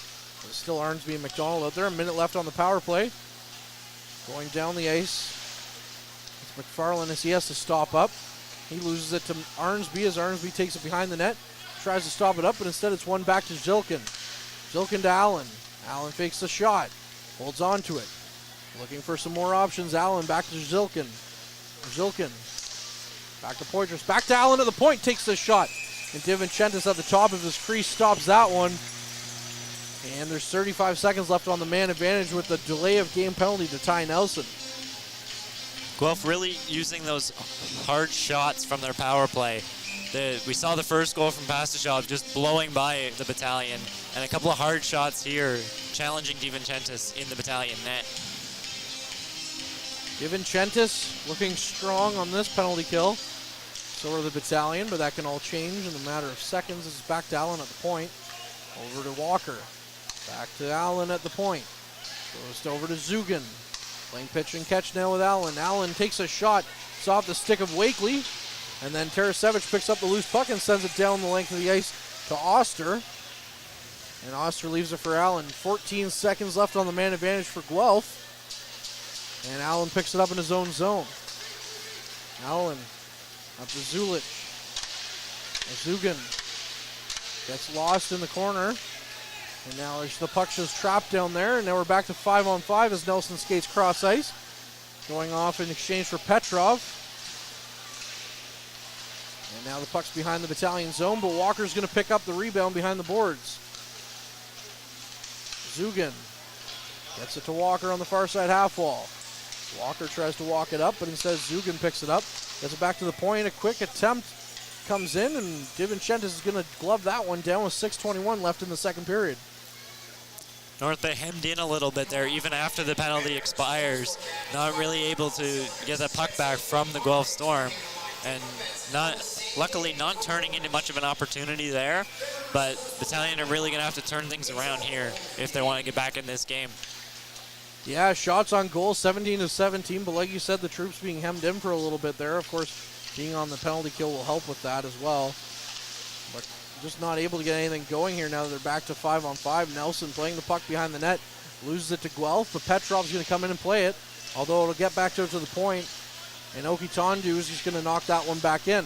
Nelson, cross ice to Kennedy. Finally, the Battalion get it out of the zone. I was going to say with some possession, but Kennedy's pass up ice just misses everybody and goes for icing. And now Petrov not looking all that happy right now with his teammate Kennedy as they skate back down to the Battalion zone. No, North Bay's probably fourth or fifth icing in this second period here. Just not what you need when you're trying to generate an offensive chance to be sending the face-off back to your own end. Yeah, face-off coming to the glove side of DiVincentis now. Once again. Seems like a little bit of deja vu, like you said. Allen comes in, wins the puck, gets the shot on DiVincentis. He had to stop a couple of chances there as the shot came in, and the rebound chance was right there for the taking. And now DiVincentis going across the crease, knocks the puck off, or knocks the net off its mooring, so we're going to get a whistle here. That's maybe a little bit of a good thing for the troops there as they were getting hemmed in again, and DiVincentis making a couple of good stops. Yeah, Poitras for the Guelph Storm there, right in front of DiVincentis. Kind of left alone for a second there, getting a couple of good chances off the rebound. And DiVincentis getting the pads down and keeping him out. Yeah, that's not somebody you want to leave in all alone, the Boston Bruins prospect. Yeah, you don't want to give him many chances. It's back to Murray at the point. Passajov takes the shot almost from where he scored his power play goal. But DiVincentis was hip to that one and stopped that one with his glove. You said deja vu there. That one looked awfully familiar from Passajov. Just trying to wire that one by DiVincentis. Yeah. Looking for his second goal of the game. DiVincentis said no way. Arnsby coming in for the draw once again to the glove side of DiVincentis. That face-off dot, they're going to have to repaint it after this game. It's going to get worn out. As the puck's right back down the ice into the Guelph zone, and the only time the Battalion have the puck in the Guelph zone is for an icing call. So look at that, another icing call. And once again, there'll be another face-off to the glove side of DiVincentis. Yeah, the Battalion are looking for a big shift here from that line of Arnsby, McDonald, and Van Steensel. They need something to get them going here late in the second period. Well, this is what Ryan Houlihan calls his identity line, because they play the game the way that he wants the Battalion to play. So we'll see if they can get anything going as Arnsby wins it over to Govro. Gets it behind the net to Christopoulos, up to McDonald. McDonald chips it out to Van Steensel. Van Steensel blowing a tire as he crosses the blue line. Guelph's just going to take that one and go the other way now. Carabella back to Allen. Allen takes the shot and DiVincentis kicks that one away. Back to Allen. And now it's going to be Arnsby who leaves it over for McDonald. McDonald all alone, or has a lot of room through the neutral zone, carries the puck in. He's going to skate through, try to center it to Van Steensel out front to Arnsby. And Oster blocked that one away. My goodness, great goal opportunities for the Battalion in this one, but Oster is either lucky or he's just all that talented in net for the Storm in this one. He keeps knocking those ones away. You have to think the law of averages would say the Battalion are going to get one eventually. As a shot back to Nelson, I bet it's going to be a really silly goal too if they do score. It's not going to be like a grade A scoring chance like that. It's just going to be like one that's just going to go as Nelson looking up ice to Sema. He can't hold on to that one. It's going to come into Oster, and Oster's going to glove that one down. Yeah, like you said, you just know in a game like this that the Battalion are just looking for a spark, and when the game's not going your way, you'll get a bounce off the end boards or a deflection. It'll be, like you said, it won't be a pretty looking goal, but it'll be the goal they need.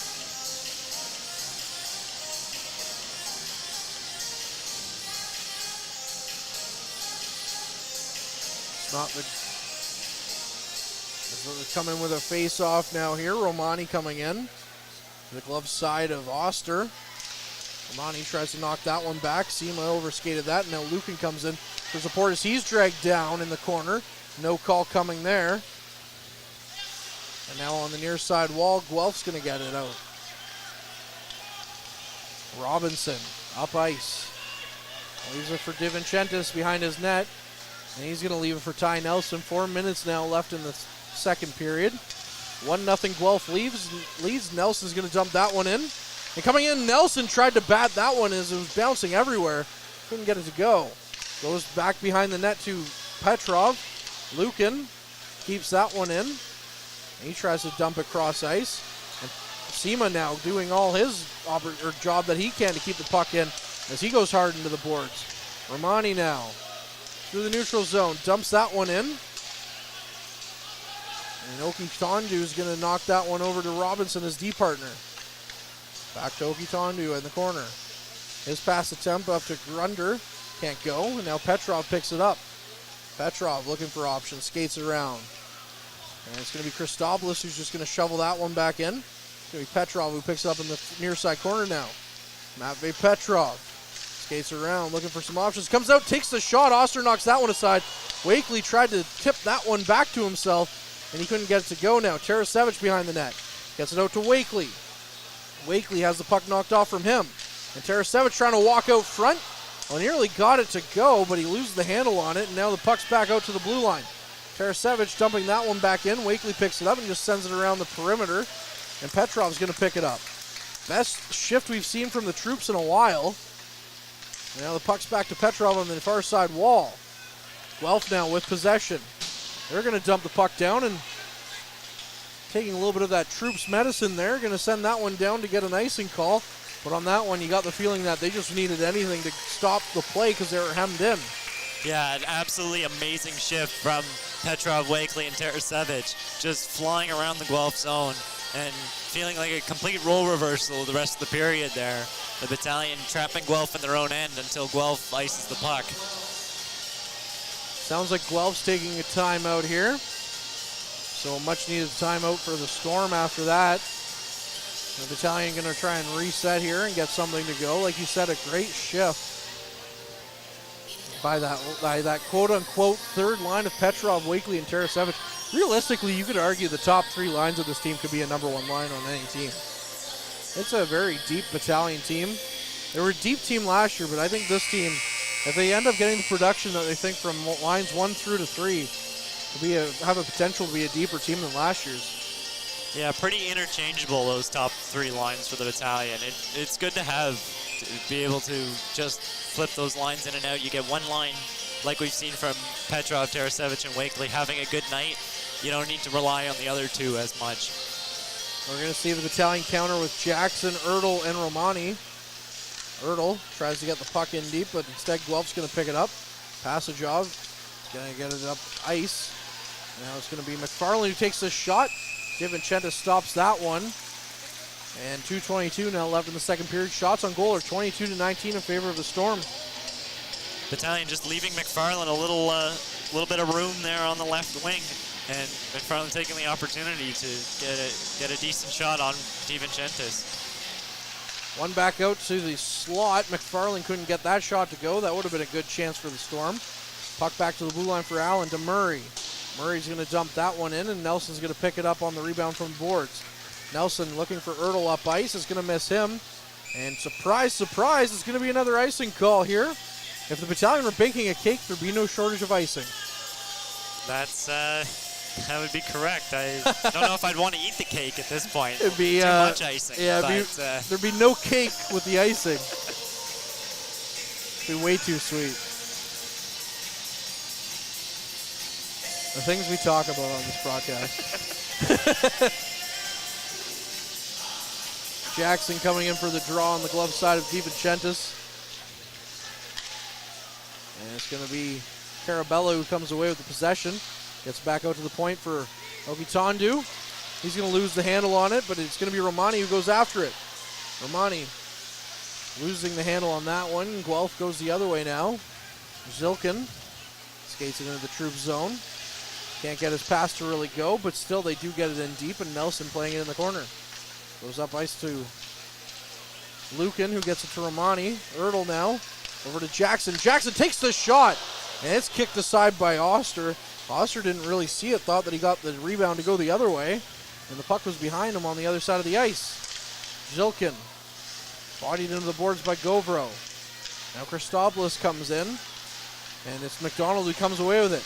McDonald through neutral zone. Him and Ertl going for a skate. McDonald getting around Allen. Getting back to Arnsby. Arnsby taking it into the boards and tries to get it into the near side wall. Now McDonald skates it out. Takes the shot, and it's wide of the net. Christopoulos gets it back to McDonald. 1 minute left here in this period. Gets it back to Govro. Takes the shot, and the Battalion can't get it to go. Guelph going the other way. It's gloved down by Govro. Goes cross ice to McDonald. McDonald tried to feather it up to Arnsby, and McFarland intercepts that. McDonald tried to get it to go the other way. And now we're going to get a penalty called against the Storm here on a hooking call, as a lot of the refs in the crowd made the call before the referees on the ice did. Yeah, you heard that from the North Bay faithful, seeing their man get pulled down at center ice there. But North Bay getting another split power play with 40 seconds left here in the second period. Hopefully just enough time for them to generate some offense in the Guelph zone here. Well, one way to remedy a split power play is to score right away. Jackson comes in for the draw. Zilkin knocked out. Carabella comes in for it. Jackson decides to go for Ertl now, as both centermen are shown the gate.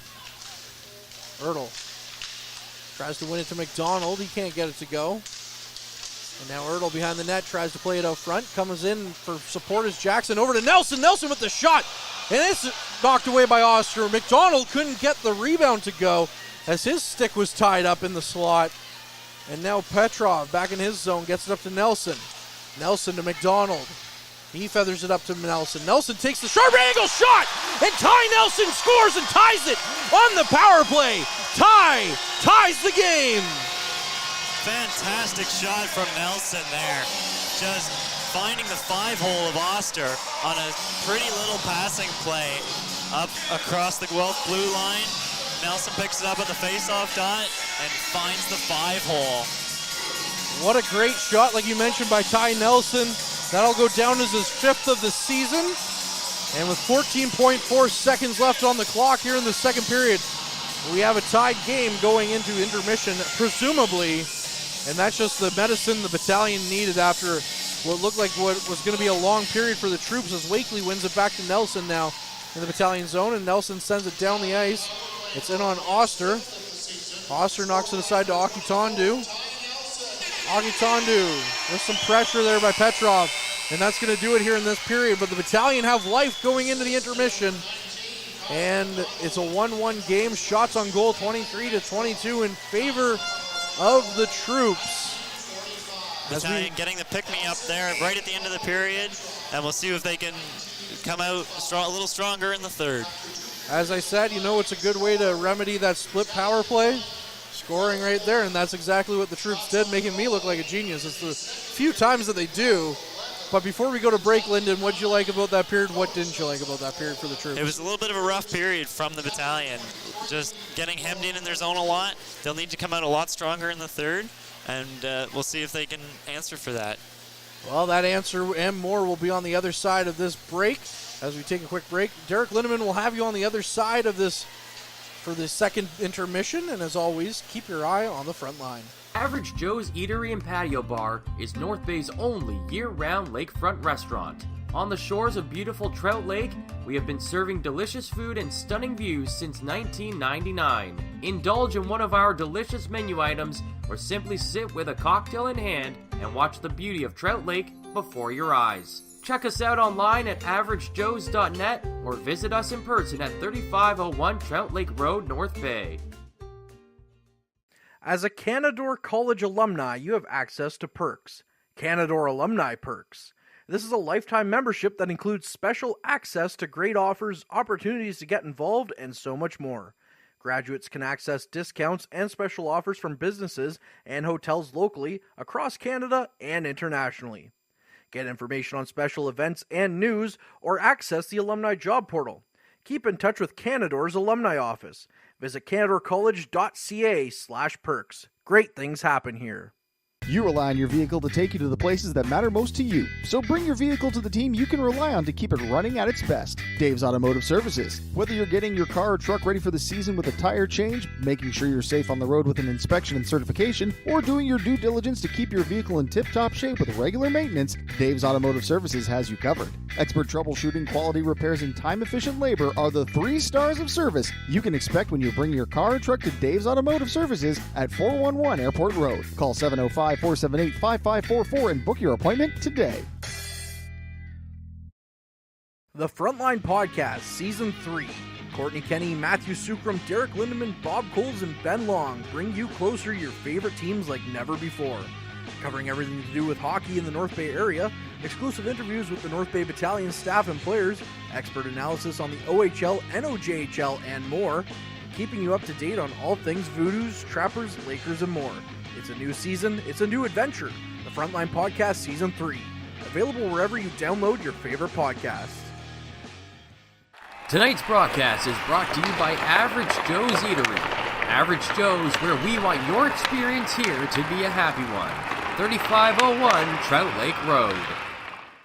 And welcome back into Memorial Gardens. I'm Derek Lindemann. I'm pleased to be joined by Lyndon Holkamp for this second period intermission. Both teams finding the score sheet in that second period once, as we are deadlocked at 1 apiece through 40 minutes of play. Taking a look at the scoring, as all the goals so far have been in this second period of play. Opening up the scoring, Sasa Pajitov with his 10th of the season on the power play at 8:30. Zilkin and Murray picking up the assist on that goal.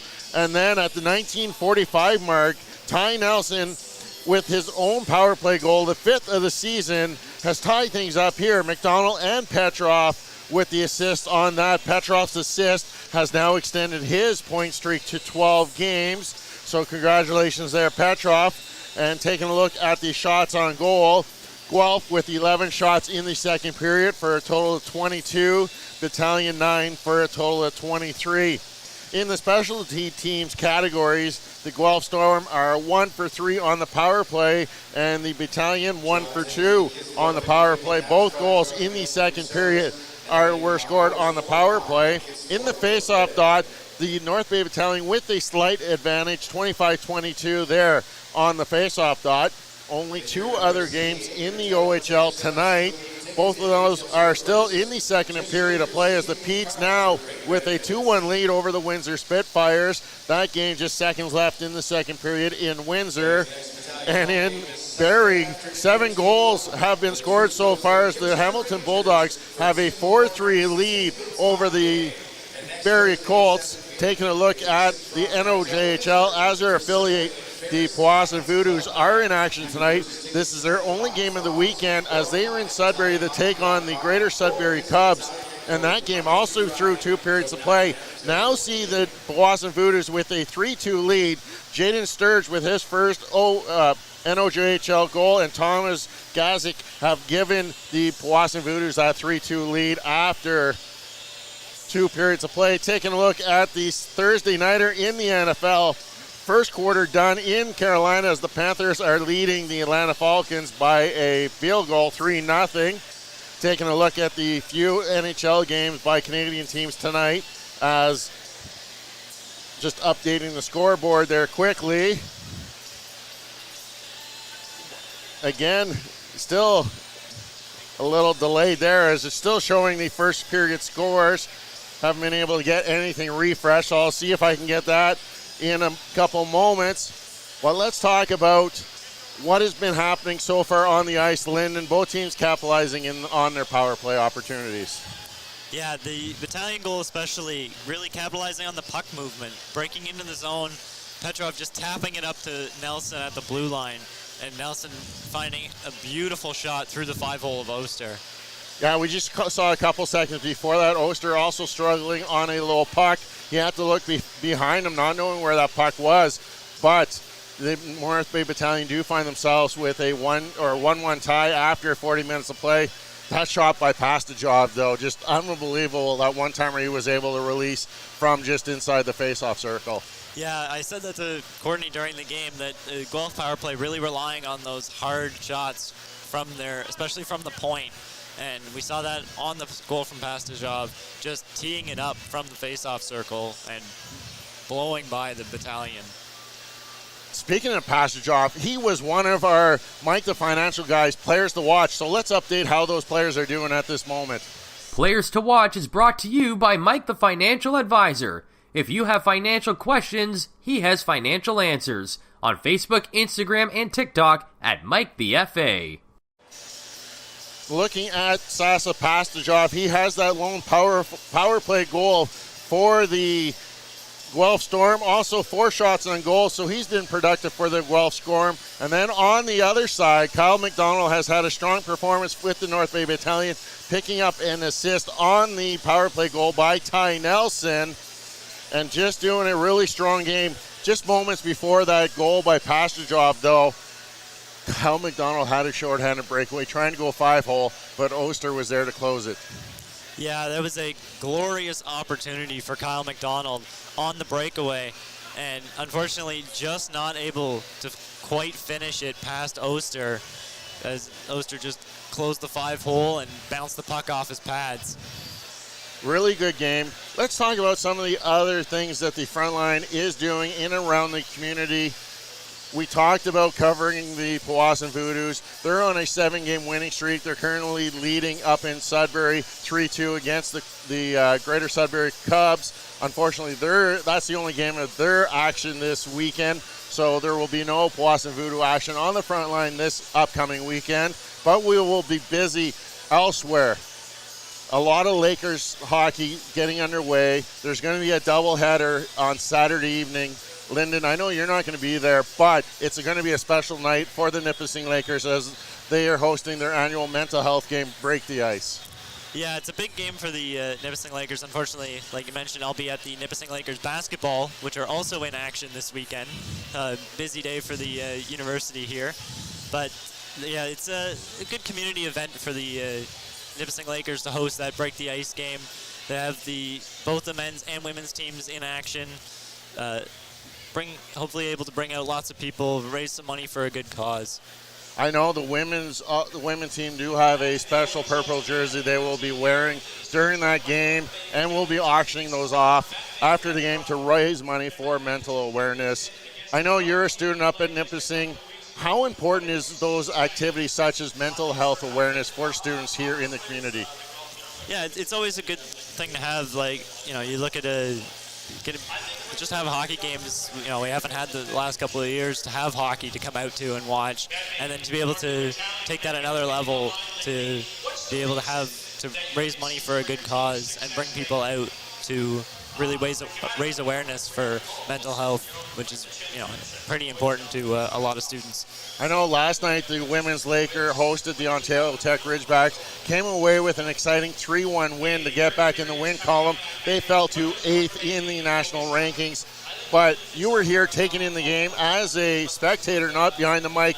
What was the atmosphere down in amongst the crowd last night? Yeah, the rare Wednesday night game for the Lakers. I know, unfortunately, a lot of people not able to make it out, having class on Thursday morning. But so it was a little quieter than some of their Friday or Saturday games, but it was still good to see a fair chunk of people turn out and support the Lakers team. Like you said, nationally ranked, going on that long run last year to the national final, just barely losing in that final game. And yeah, it's good to see a lot of people turn out and support the team. I know you talked about both basketball teams are getting into action. I'm also going to be up at the university providing the commentary on OUA TV for those games. That's going to be opening weekend for the Nipissing University. Two great games, Carleton and Ottawa coming in, two nationally really strong teams for the men's. It's good basketball action. If you can make it up there, go watch the Lakers basketball program.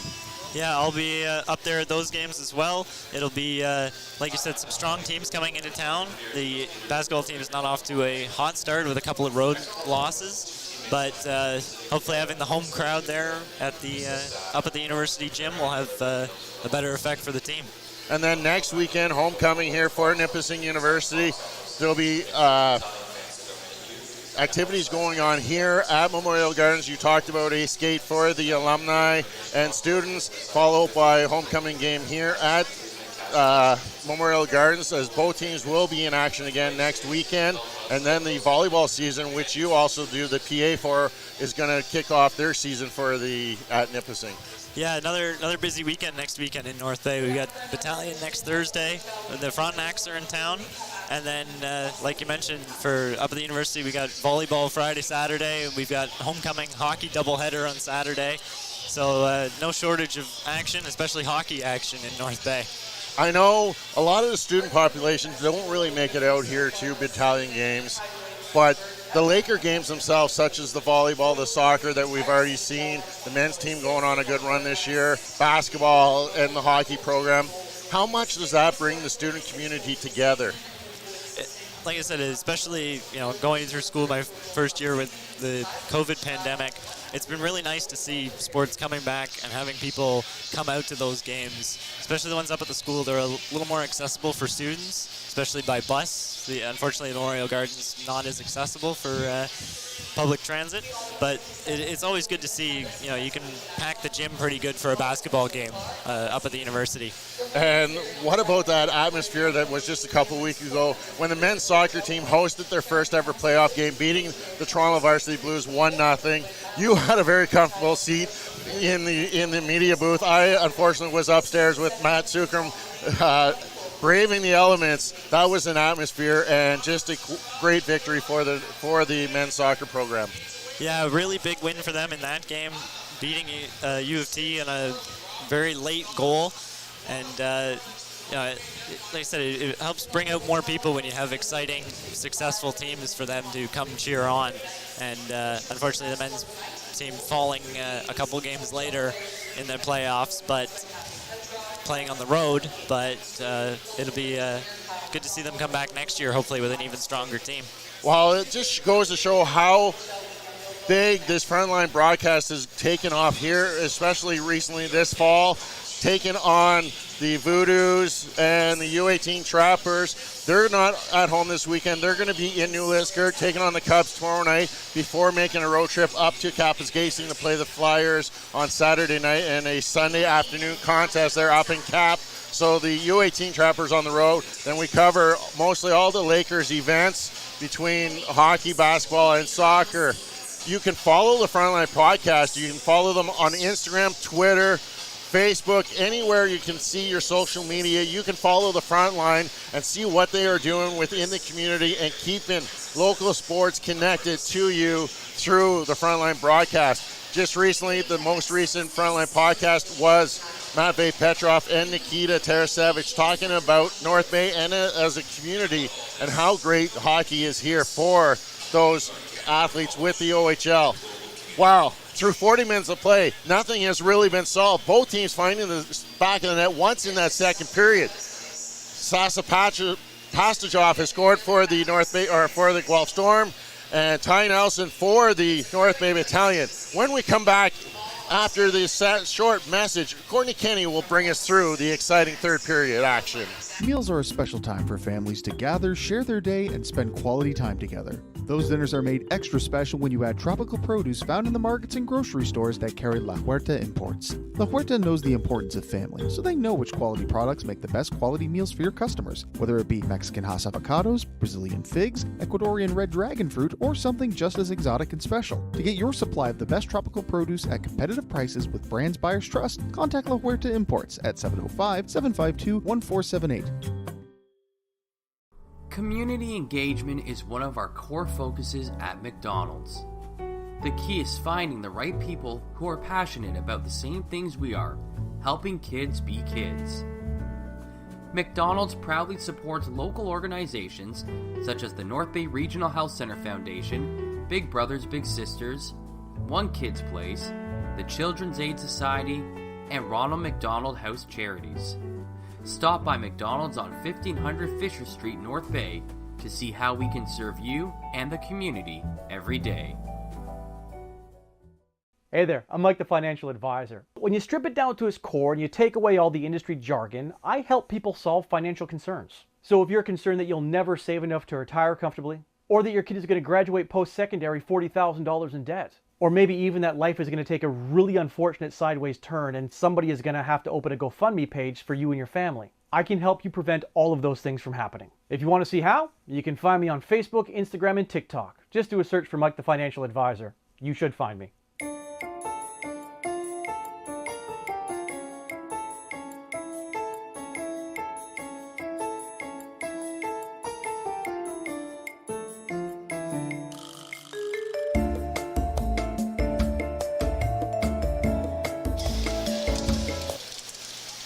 Welcome back, ladies and gentlemen. We're back for third period action here between the Guelph Storm and the North Bay Battalion. Score is tied 1-1 as we get underway here in the third. Thank you very much, Lyndon. We're back underway as the Battalion and their road whites are going right to left like they were in the first, and Guelph and their, their home whites, and Guelph and their road maroons are going left to right as the Battalion are going to get an icing call there. 1936, so from here on out, the Battalion are taking on the Barrie Colts on Saturday in Barrie. Always like going down to Barrie for a game. And then the Kitchener Rangers are here on Sunday, which will be our next broadcast of the troops. Should be a good one. Haven't seen the Rangers in a while, like we haven't seen the Storm either, as the league only played East versus East last year and West versus West, so getting in some players that we have yet to see as it's back to the point for Guelph, and they can't get it to go. Tarasevich now gets the puck out of his zone, gets it over to Wakely. Wakely over to Petrov. Petrov fanning on a shot from the point, loses it. Carabella going the other way. Carabella walks into the middle of the ice, goes to take the shot. He's taken off the puck. And that's Lukin who gets it away to Tarasevich. Now in the corner, Nelson picks it up. Gets it up ice to Petrov. Petrov tries to feather it out and into the neutral zone for Tarasevich. He misses it, and then peels off for a change. Robinson behind his net. Gets it up ice, and it goes down the length of the ice. Christopoulos will beat out Grunder for that one. And we'll have an icing call against the Storm here, a minute 10 in. Yeah, North Bay playing with a little bit of fire under them now. We saw Ty Nelson tie the game there late in the second, with Petrov picking up an assist to extend his point streak. And we'll see them really try to come out strong here to begin the third. Maybe with a little bit of momentum here after that late second period goal. Back out to McDonald. McDonald takes the shot. It goes wide of the net. Now it's Govero at the point. Dumps it back in for Arnsby. Arnsby taking off the puck. And now Walker, the captain, gets it into the neutral zone for the Storm. Christopoulos chases after the puck into his own zone. Nearly lost it to Grunder, but gets it out to the near side half wall. Grunder now, though, does pick it up. And he's taken out into the boards by Arnsby. Now pushed over by Govero. Arnsby up ice to McDonald. McDonald skates it in. He loses the handle on it, skating it over the blue line and dumps it in, and Van Steensel goes after it. Van Steensel leaves it for Arnsby. Arnsby digging at it at the near side half wall, gets it out. Nobody was there in the middle of the ice, and now Grunder's just going to flip that one down into the Battalion zone. Kennedy picks it up in front of DiVincentis. Skates it up ice, looks up ice, finds Romani. Romani looking for Ertl behind him, and Ertl was just a little far away. Pastajov takes the shot. It goes over the net of DiVincentis. Back to the point. Shot coming in from the point. Murray misses it, and now Romani goes up ice against Murray. He loses it completely, and now going the other way is Portress. Pastajov dumps it in. Portress can't get his shot or his pass to go, and now Nelson battles for it behind the net. Pastajov takes the shot. It's blocked by Lucan's skate. And now it's Nelson who gets the puck up ice to Jackson. Jackson tries to get it back to Ertl. Ertl can't get it to go, and now the puck goes down into the Battalion zone. DiVincentis just covers that one up as Poitras was right there, ready to get the rebound if it came out.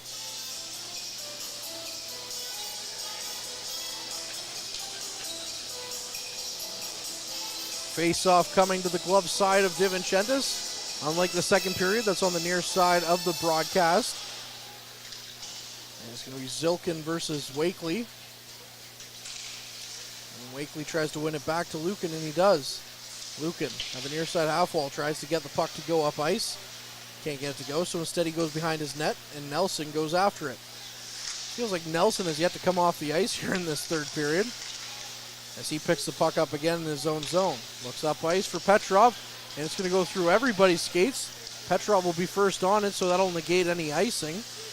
And Petrov now taking it to the boards.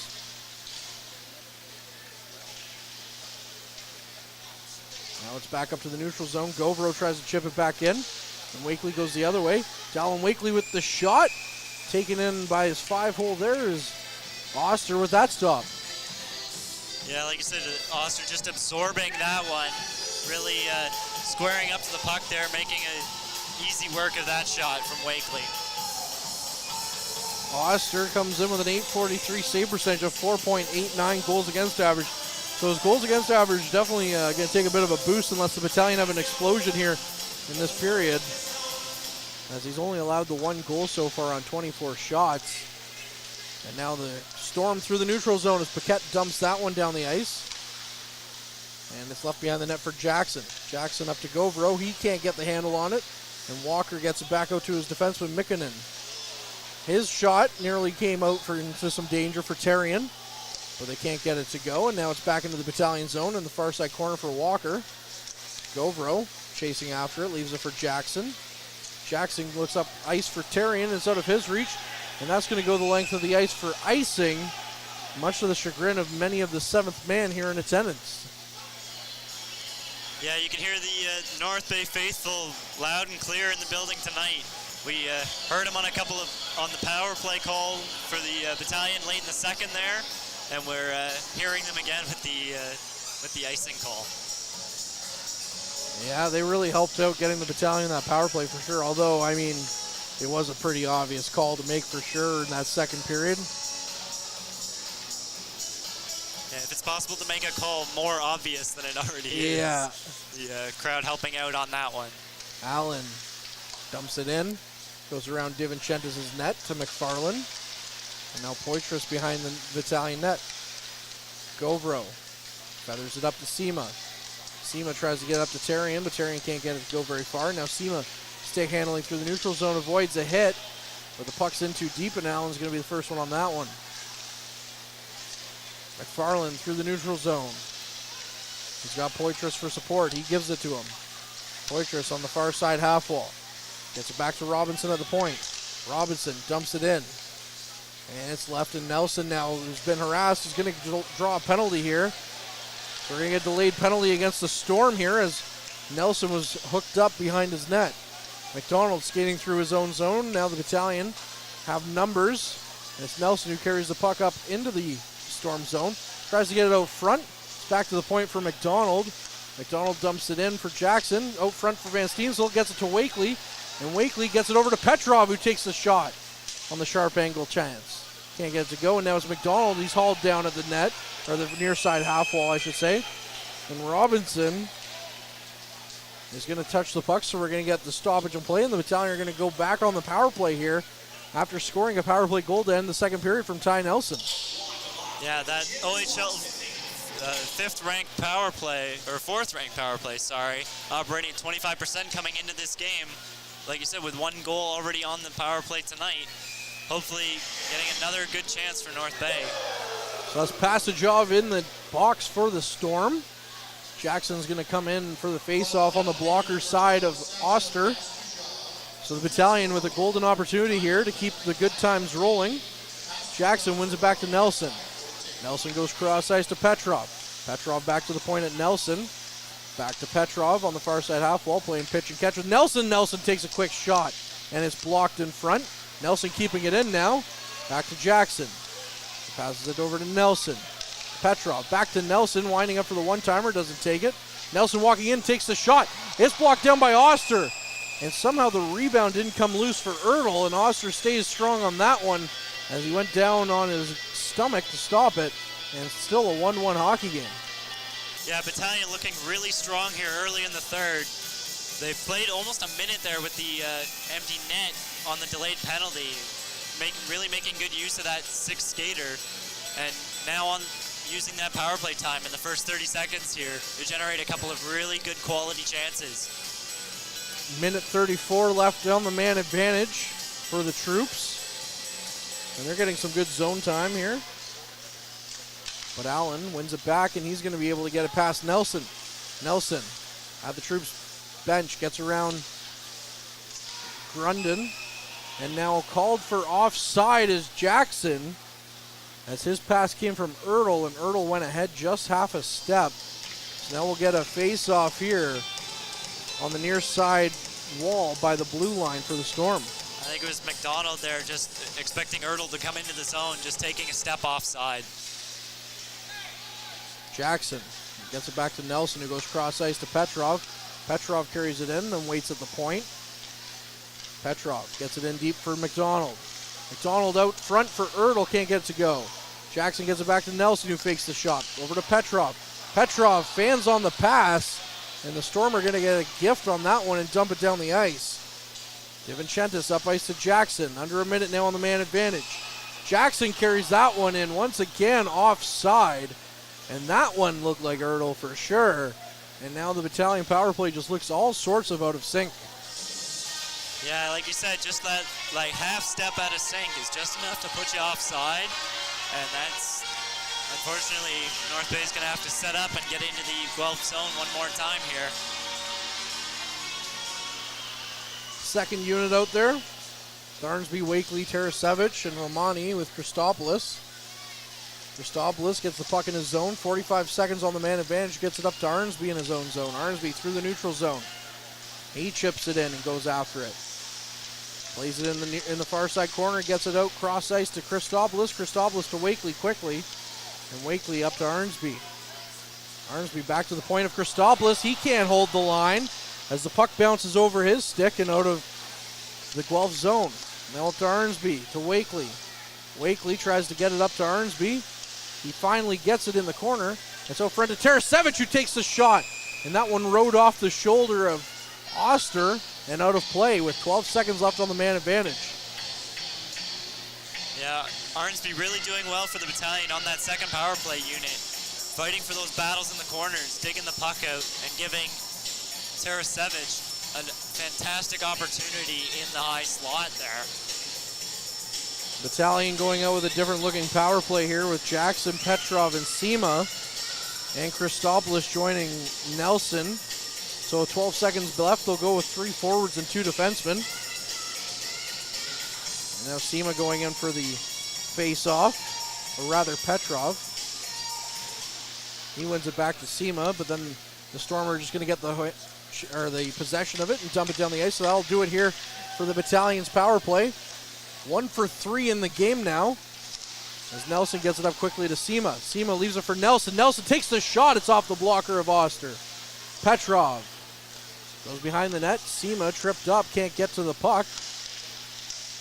And now he takes down a Storm player on the far side wall. Digging for it. They can't get it as Allen picks it up. Allen taking his time, gets it up to Zilkin. Zilkin can't get past Nelson. And now it's Allen who dumps the puck down to the Battalion zone. And that one's going to go for icing again with 12-12 left in the third period. A face-off will come in the Storm zone. Just a little bit of messy play in the neutral zone there. Battalion turning it over, and then Guelph just sending it back down the ice to get an icing call. Battalion can set up here in the offensive zone a little bit. Battalion looking to do just that. As Arnsby wins it back to McDonald, who takes the shot. It's blocked out front. And McDonald just tries to get that one in deep after the block shot. There's Zugan who blocked it. You can honestly guarantee he'll be feeling that one later. McDonald tries to knock that one back in, but Allen's going to pick it up in his zone with some pressure from Van Stietzel. Tondu gets that puck down to the Battalion zone. And now a battle behind the DiVincentis' net as the puck squirts out to him. He's just going to get a blocker down on it, and we're going to get a quick whistle and then some rough stuff after the whistle. Yeah, Lucan getting in a bit of a shoving match there with Carabella, the Storm, in behind DiVincentis. Didn't see an exact reason what it was about, but they just getting engaged in an altercation there.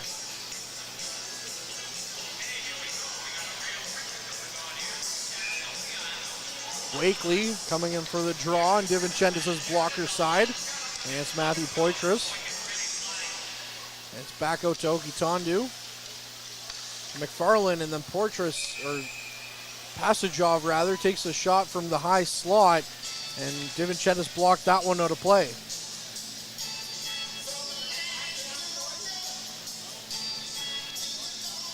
.11:34 here left in the third period. Shots on goal, 27-23 in favor of the troops. You're getting to the point in the game where you're just going to want to fire anything and everything on net, with the score being the way it is. Christopoulos and Passagov on the face-off attempt skated into the face-off circle, and Christopoulos knocked Passagov over. So we're going to get a redo here. Jackson wins it to the corner, and Govro goes into it with Passagov. Now coming out with it is McFarland. He leaves it behind. There's Poitras who gets it to Robinson. Robinson takes the shot, and that's right in on the crest of the Battalion jersey of DiVincentis, who will stop that one. A much calmer game here in the first half of the third period. The Guelph Storm taking a couple of very easy shots for DiVincentis to collect, and the Battalion not giving them much of an opportunity. Battalion haven't really gotten anything going though, however, themselves. As Jackson comes in for the face-off. Loses it. Carabella tries to get a quick shot off, but it's blocked in front. Now Ertl knocks over Allen in the neutral zone. Murray tried to play the puck, but Romani knocked it back into his zone. And now Murray just dumps it around the other side It's going to be Zilkin who collects the puck on the near side wall up to Carabella. Carabella dumps it in. Nelson taking it to the boards, and now we got a battle along the boards of the near side half wall. Puck not moving anywhere until it finally does. Ertl tries to get it from Allen, but Allen has it out in the neutral zone now. Zugan gets it over to Murray. Murray slows things up as the Storm offensive side of things goes for a quick change. Ertl gives him pressure. He passes it over to Allen. Allen gains the red line and dumps it in. Tarasevic beaten to the puck by Paquette. And now Lukin has it behind his net. Lukin can't get anything going. There's a Storm kind of hemming in the Battalion for the last couple of minutes. Gets it back to Nelson. Nelson can't get it past anyone now. As the Storm just doing a good job of keeping the puck in the Battalion zone. Now coming out is Tarasevic. Tarasevic with some speed through the neutral zone. Carries it past Sandu, and his shot nearly handcuffed Oster, and it went all the way back out of the Battalion, or the Storm zone. Tipped in now by Paquette, so no icing call against the Storm. And Divinchentis looks up ice to Tarasevic, who's at the Storm blue line. Tarasevic knocked down as the puck comes back out to the neutral zone. And now it's going to be McFarland who sends it cross ice to Okitondu. Okitondu dumps it in. Divinchentis knocks that one aside. And McFarland now has the puck behind the net before he loses it to Van Steensel. Van Steensel up to McDonald, who tips it out for Van Steensel to chase after. Van Steensel can't get to it over Okitondu, and now Arnsby comes in for support. Arnsby tried to get it out, but instead it's to Christopoulos at the point. His slap pass to McDonald comes in with a shot. And that is second a chance by Van Steensel goes wide of the net. Oster was swimming in his crease. McDonald now takes the shot. And as Matt Sukram would say, ba-da-da-da-da, I'm loving it. Kyle McDonald with his 8th goal for the Battalion beats Oster, who was almost caught asleep as the rebound came out to McDonald and was able to get that one to go.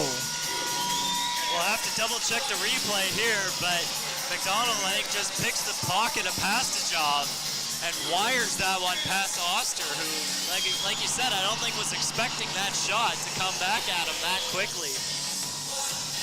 Not at all, as we're getting the thumbs up from the referee, so it's going to be a good goal. The Battalion are going to lead this game 2-1, and now lead shots 30-24.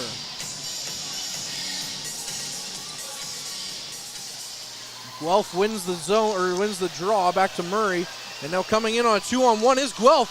Quickly over to Zugan, and oh my goodness, what a save by Dom Divinchentis.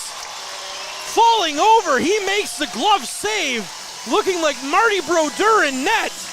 Oh my goodness, someone call the cops, because Dom just robbed a Guelph Storm player. My goodness, I can't even throw it to break after that. That's way too exciting, as we're now to the midway point of the period, so I'll try. We'll be back after this. This period is brought to you by Canada Alumni Perks. Get information on special events and news, or access the alumni job portal. Visit canadacollege.ca/perks for more information. Tonight's 3 Stars is brought to you by Dave's Automotive Services, 411 Airport Road in North Bay. Expert troubleshooting, quality repairs, and time-efficient labor are the 3 stars of service you can expect from Dave's. So our post-game show will have your 3 stars for you. That'll be Lyndon and Derek. That'll be keeping you up to date post-game as I go and get some words from head coach Ryan Houlihan. And I'm sure you're going to be seeing that Dom Divinchentis save on highlight reels after tonight.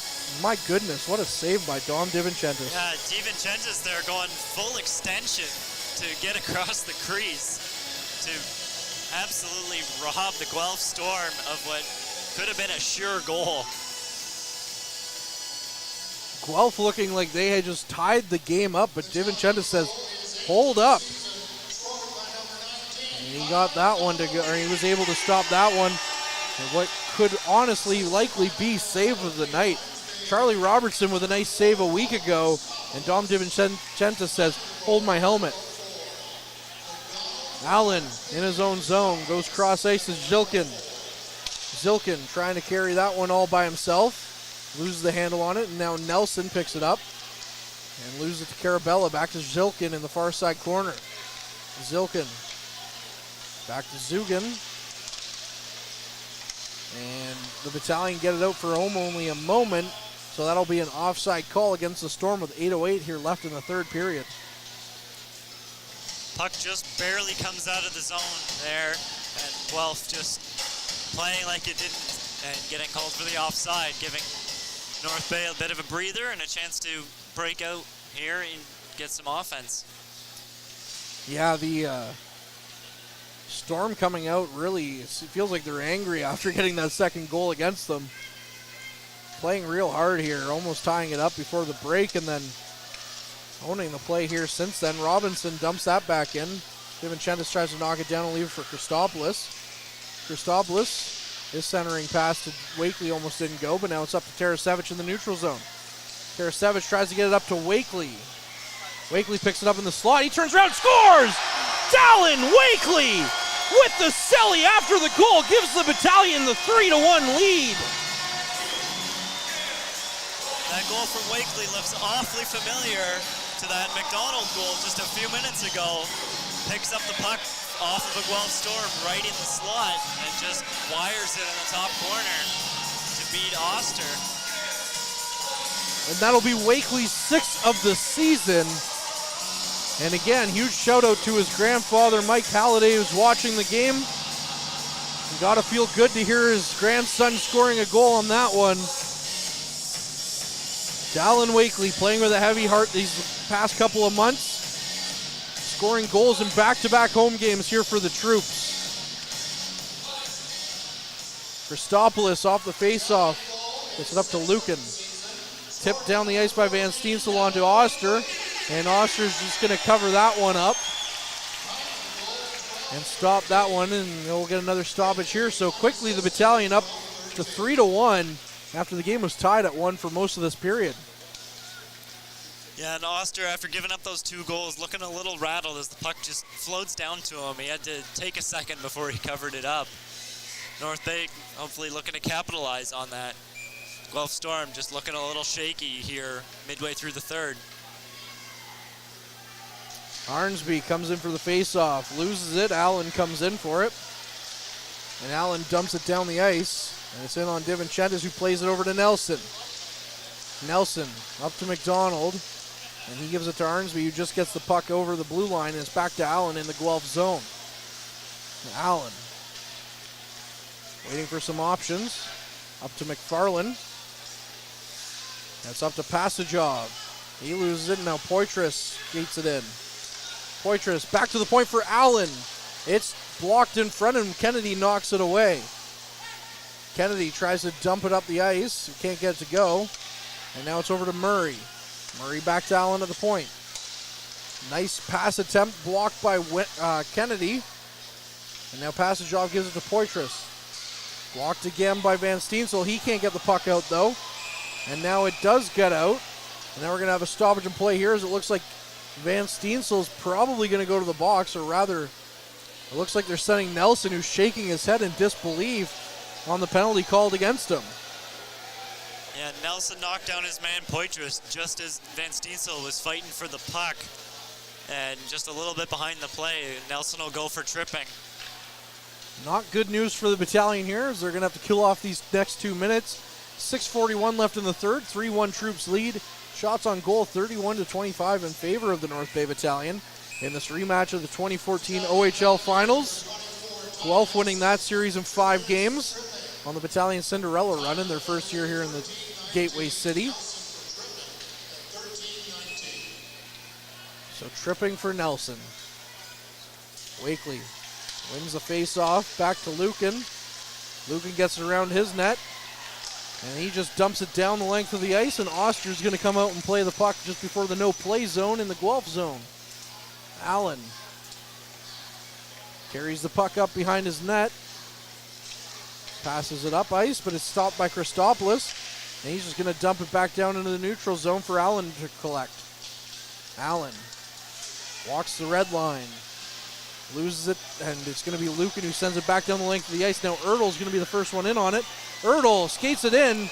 Can't get it to go as he's knocked into Oster on the defensive play by Walker. And the puck's going to go behind the net, so no goal, and the puck and the net is off its mooring. Ertl just came flying in there, picked up the puck close to the goal line, cut across in front, and just ran right through Oster.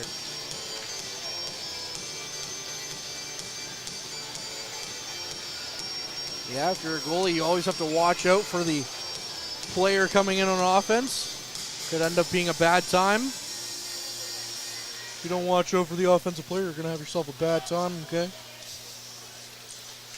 Sema, or rather McDonald, tries to send that one down the length of the ice as it's back into the Battalion zone. Going to get it past the neutral zone, and now we're going to get another penalty against the Troops, this time for slashing. So for a minute 12, it's going to be Arnsby who's going to go. For a minute 12, Guelph will have a 5-on-3. Bit of a sloppy penalty there for the Battalion. Just Arnsby taking a hack at Pastajov as he came across the blue line. That's a bit of an unnecessary penalty for the Battalion. Yeah, don't like it at all if you're the Troops brass on the bench. So the Battalion are giving Guelph Storm a golden opportunity to try and get back into this. Back to Murray at the point. Pastajov quickly leaves it back for Murray again. Cross ice to Poitras. Back to Murray. Murray looking for some options. Doesn't like what he sees, so he swaps places with Pastajov. Back to Murray. Murray into Zilkin. Zilkin gets the puck chipped away by Christopoulos. And now it's into the point. Or into the corner, and Christopoulos loses it to Poitras. Cross ice to Murray! And Murray's going to score for Guelph on the 5-on-3. So that'll nullify the Nelson penalty, but Arnsby is still in the box for a minute 31. Yeah, Battalion player just getting tied up behind the net there. It's turning your 5-on-3 almost into a 4-on-2 in front of the net. And Guelph able to find Murray open on the far side, who takes advantage of the open half of the net. That'll be Jake Murray's first of the season. And it comes on the power play, so the Battalion not really looking good on the penalty kill so much in this game, as the 15th ranked power play has put 2 past DiVincentis in this one. Murray, the goal scorer, carries the puck up through his own zone, dumps it in. DiVincentis knocks that one aside. Zilkin goes after it, and now Sema's just going to dump that one down the length of the ice for Oster. Just a minute left in the Arnsby penalty now. Murray picks it back up from his goaltender. Looks up ice, the alternate captain for the Storm, just scoring moments ago. Carabella knocked down now, and McDonald's going to get another shorthanded attempt. Kyle McDonald comes in with a move. It is saved by Oster. Secondary chance is scored. Shorthanded. Nick Sema puts the Battalion up 4-2. Solid awareness by Sema. McDonald picks up the open puck at the center ice circle, comes in on the breakaway, and Sema just follows him into the zone, collects that rebound from Oster, and fires home his shorthanded goal. That'll be Nick Sema's second of the season. And my goodness, like you said, what great offensive awareness by Nick Sema to be able to get that one and follow McDonald in, as McDonald was stopped by Oster. And Sema was right behind him, able to get that one as he tucked that one between the pads of Oster to regain the 2-goal lead for the Troops. We might as well give up a power play goal if we're going to get a shorthanded goal. Why not if you're the North Bay Battalion? You'll take that trade-off. Well, you wouldn't want to give up a goal anyways, but hey, shorthanded goal still feels pretty good. Puck goes around the Battalion zone. Wakely comes away with it, gives it to Lucan. Goes back to Wakely, and now we're going to get another stoppage here. 4:17 left as the net's off its moorings. 24 seconds left in the Arnsby penalty. Yeah, a really huge goal for the Battalion there. After giving up that power play goal, making it a 1-goal game again, the Battalion to be able to come back to get a breakaway opportunity from McDonald and then follow that up with Sema firing that home. That's a big goal for the momentum shift for the last 4 minutes here in the game. Ertl Skates the puck in now. He's going to go in shorthanded. He takes the shot, and Oster holds onto that one. Tells his guys, no, play on. As they're still on the power play. McFarland with it now. Going up ice. 5 seconds left on the Arnsby penalty. McFarland skates it in. He gets it around to Christopoulos, who tries to get it to go up ice, but it's off a body and bounces up. Back to 5-on-5 now. Ertl gets it up to Tarasevic, but it's just out of his reach, and it's back to Allen in the Guelph zone, and he's going to skate it out and then retreat back to his zone before giving it to Zugan goes cross ice to Okitandu. Poitras carries that one in. He loses it on the fan and gives it to Tarasevic, who gives it right back to Paquette in the neutral zone. 3 minutes and 20 seconds left here, and here comes in Poitras, takes the shot. Stopped by DiVincentis. Rebound. Good defensive play by the troops to keep that one from going in, as there was a Storm player right on the doorstep. Okitandu loses it to Tarasevic. Tarasevic kicks the puck into the corner and goes after it. Jackson comes in for some support. Paquette, though, picks it up. Looks up ice. Dumps it in. DiVincentis turns that one aside and dumps it up the ice. Allen gets it back to Murray. Back to Allen, the defenseman. 2 minutes and 40 seconds left on the clock. Allen takes the shot. It's high and over DiVincentis' net. Kennedy up to Van Steensel. Leaves it for Romani. Romani now with some speed. Tries to get a centering pass to go. It won't, as Allen picks that one off. Carabella now on the far side. Up to Murray, giving it to Passagov. And then they try to go cross ice, and they can, as Arnsby takes his man out of the play. Romani up to Van Steensel. It hops over his stick. And now Guelph without a goaltender as they play with 6 men. McFarland into the Battalion zone. Skates it in. Missing all the bodies as Nelson tried to block that one.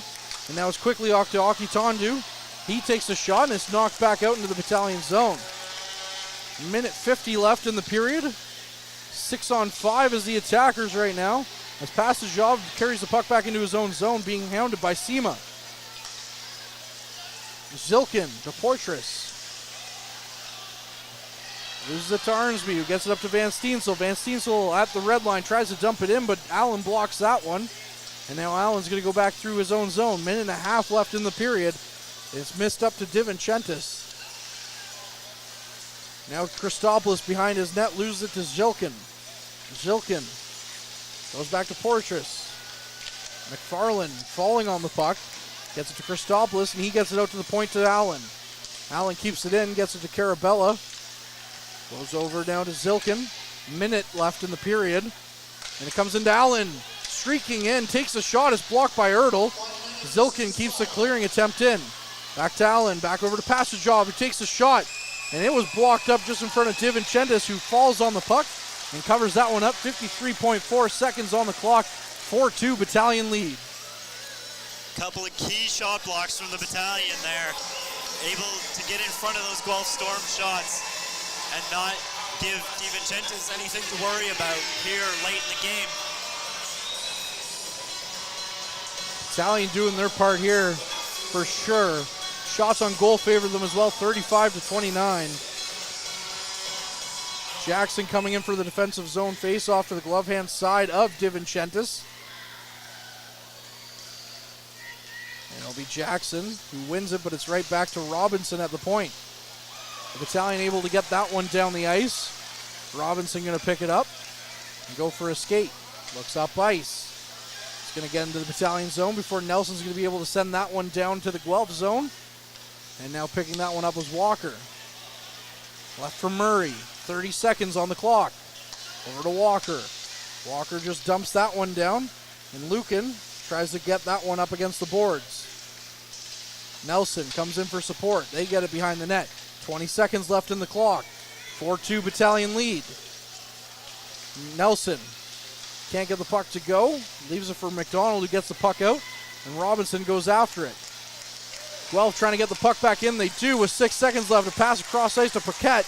He looks for the shot as it comes out front, and they can't get it to go. And that'll do it here. So the Battalion, you can take the Rookie of the Year award. The Battalion will happily take 4 points here in 2022-23 in the two matchups against the Storm. The Troops take it 4-2 on a very good win here at home ice. Big goal from the Battalion late, shorthanded from Nick Sema. Iced the game to put it away. 2 goals out of reach for the Guelph Storm. Again, good win for the Troops as they come out and salute the home crowd at center ice. Definitely a good feeling for Ryan Houlihan and company to keep this win streak alive. As they talk about on the podcast a lot, you hear about how good they were last year in the second half. Well, we're starting to see them waking up here in this one as well. But on that note, that'll do it for me on the broadcast. I'll hand things over to Lyndon and Derek on the other side of this, on the other side of our messages. We do have some bills to pay. So as always, keep your eye on the front line. Average Joe's Eatery and Patio Bar is North Bay's only year-round lakefront restaurant. On the shores of beautiful Trout Lake, we have been serving delicious food and stunning views since 1999. Indulge in one of our delicious menu items or simply sit with a cocktail in hand and watch the beauty of Trout Lake before your eyes. Check us out online at averagejoes.net or visit us in person at 3501 Trout Lake Road, North Bay. As a Canadore College alumni, you have access to perks. Canadore Alumni Perks. This is a lifetime membership that includes special access to great offers, opportunities to get involved, and so much more. Graduates can access discounts and special offers from businesses and hotels locally, across Canada, and internationally. Get information on special events and news, or access the alumni job portal. Keep in touch with Canadore's alumni office. Visit canadorecollege.ca/perks. Great things happen here.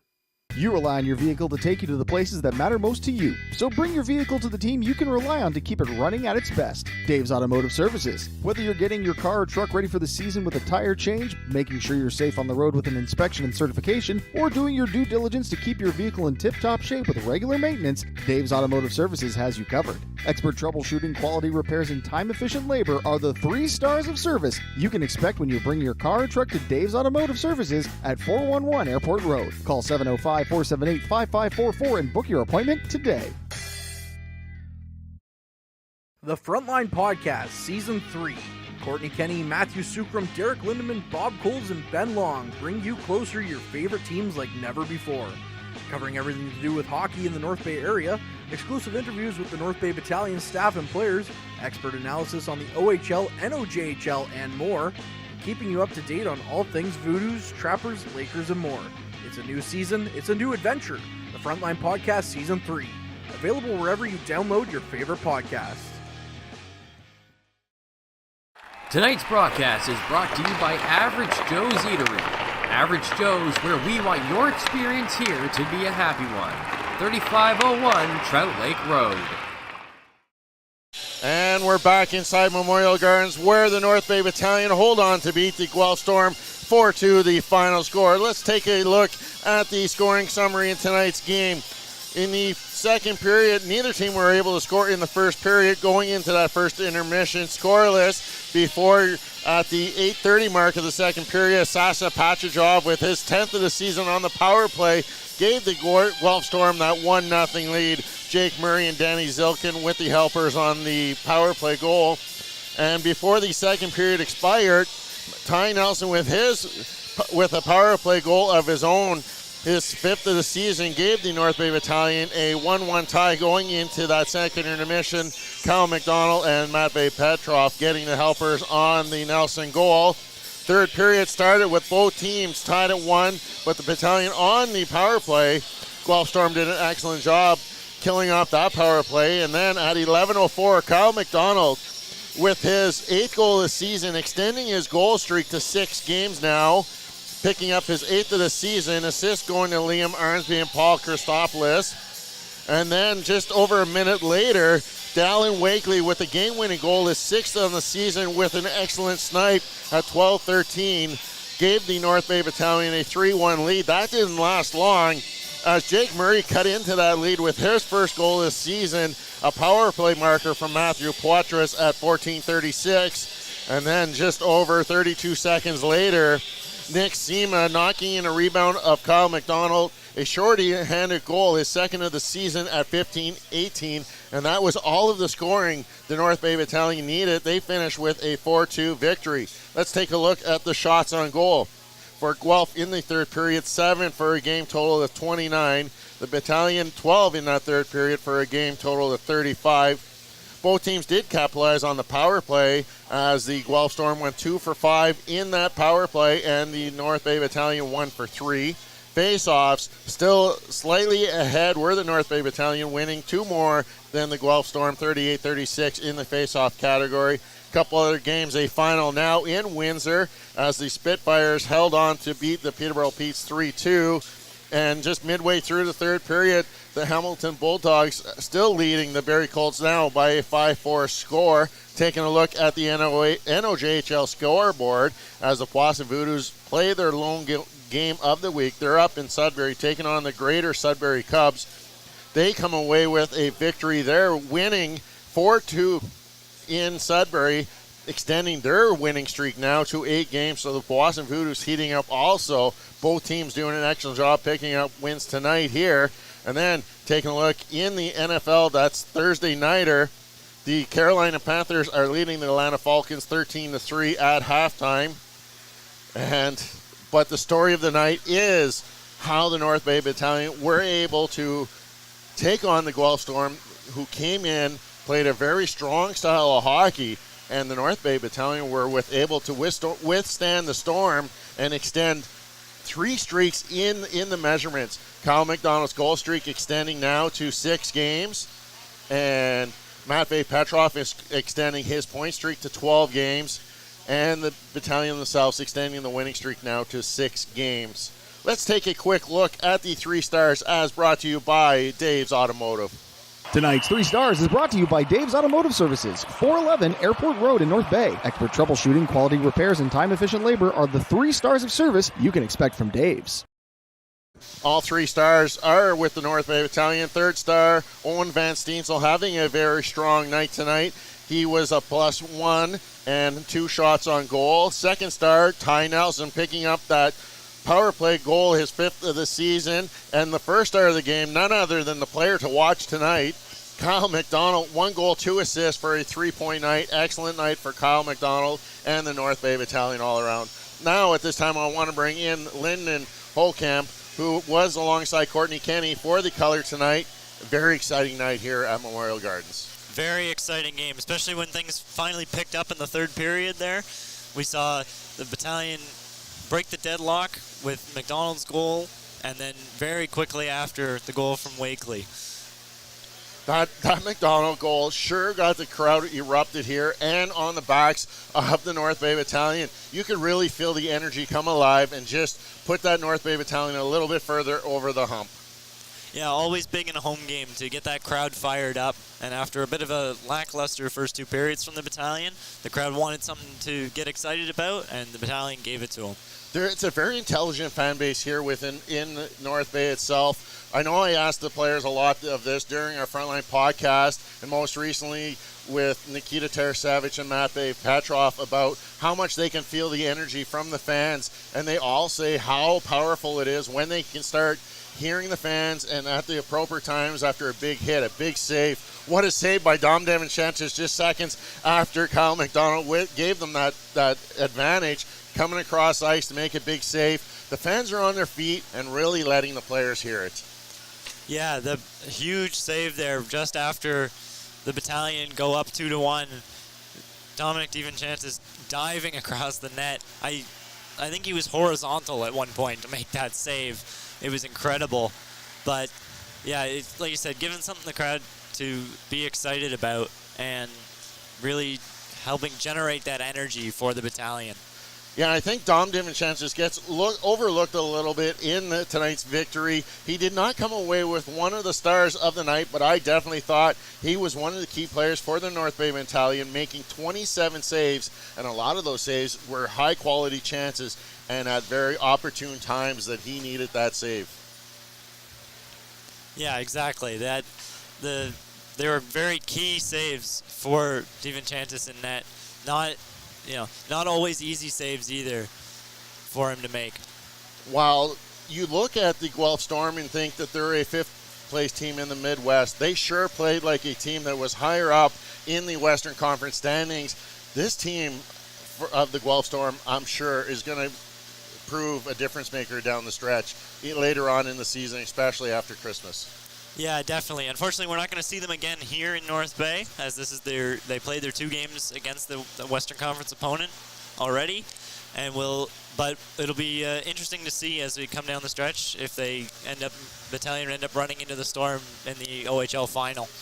Last time you had to wait a week to get your Battalion fix, as we were off for basically a week before we got to be on air again, but it's not going to be as long this time, as the next time we're going to be on the air, the Frontline broadcast will be Sunday afternoon, as the North Bay Battalion will be hosting the Kitchener Rangers. That's a 2 p.m. start from Memorial Gardens, but before that, the North Bay Battalion are going to have to go down and take on the Barrie Colts, one of their Central Division rivalries, and probably the best rivalry with the North Bay Battalion. That Highway 11 rivalry is going to be restored in Barrie at the Saddlon Arena. Yeah, a big game on Saturday against the Barrie Colts. North Bay not getting a ton of a break before coming back, playing those 2 games Saturday, Sunday, with the afternoon game on Sunday back here at the Gardens. Well, it was an exciting night here at Memorial Gardens, where the Battalion get those 3 extensions on the streaks: Petraw's point streak, McDonald's goal streak, and the win streak now at 7 games. Again, for Lyndon, for Courtney, for Ben Long, I'm Derek Lindeman. Make the final here at Memorial Gardens. North Bay 4, Guelph Storm 2. So long, and let's do it again Sunday afternoon. Tonight's broadcast is brought to you by Average Joe's Eatery. Average Joe's, where we want your experience here to be a happy one. 3501 Trout Lake Road. Meals are a special time for families to gather, share their day, and spend quality time together. Those dinners are made extra special when you add tropical produce found in the markets and grocery stores that carry La Huerta imports. La Huerta knows the importance of family, so they know which quality products make the best quality meals for your customers, whether it be Mexican Hass avocados, Brazilian figs, Ecuadorian red dragon fruit, or something just as exotic and special. To get your supply of the best tropical produce at competitive prices with brands buyers trust, contact La Huerta Imports at 705-752-1478. Community engagement is one of our core focuses at McDonald's. The key is finding the right people who are passionate about the same things we are, helping kids be kids. McDonald's proudly supports local organizations such as the North Bay Regional Health Center Foundation, Big Brothers Big Sisters, One Kids Place, the Children's Aid Society, and Ronald McDonald House Charities. Stop by McDonald's on 1500 Fisher Street, North Bay, to see how we can serve you and the community every day. Hey there, I'm Mike the Financial Advisor. When you strip it down to its core and you take away all the industry jargon, I help people solve financial concerns. So if you're concerned that you'll never save enough to retire comfortably, or that your kid is going to graduate post-secondary $40,000 in debt, or maybe even that life is going to take a really unfortunate sideways turn and somebody is going to have to open a GoFundMe page for you and your family, I can help you prevent all of those things from happening. If you want to see how, you can find me on Facebook, Instagram, and TikTok. Just do a search for Mike the Financial Advisor. You should find me.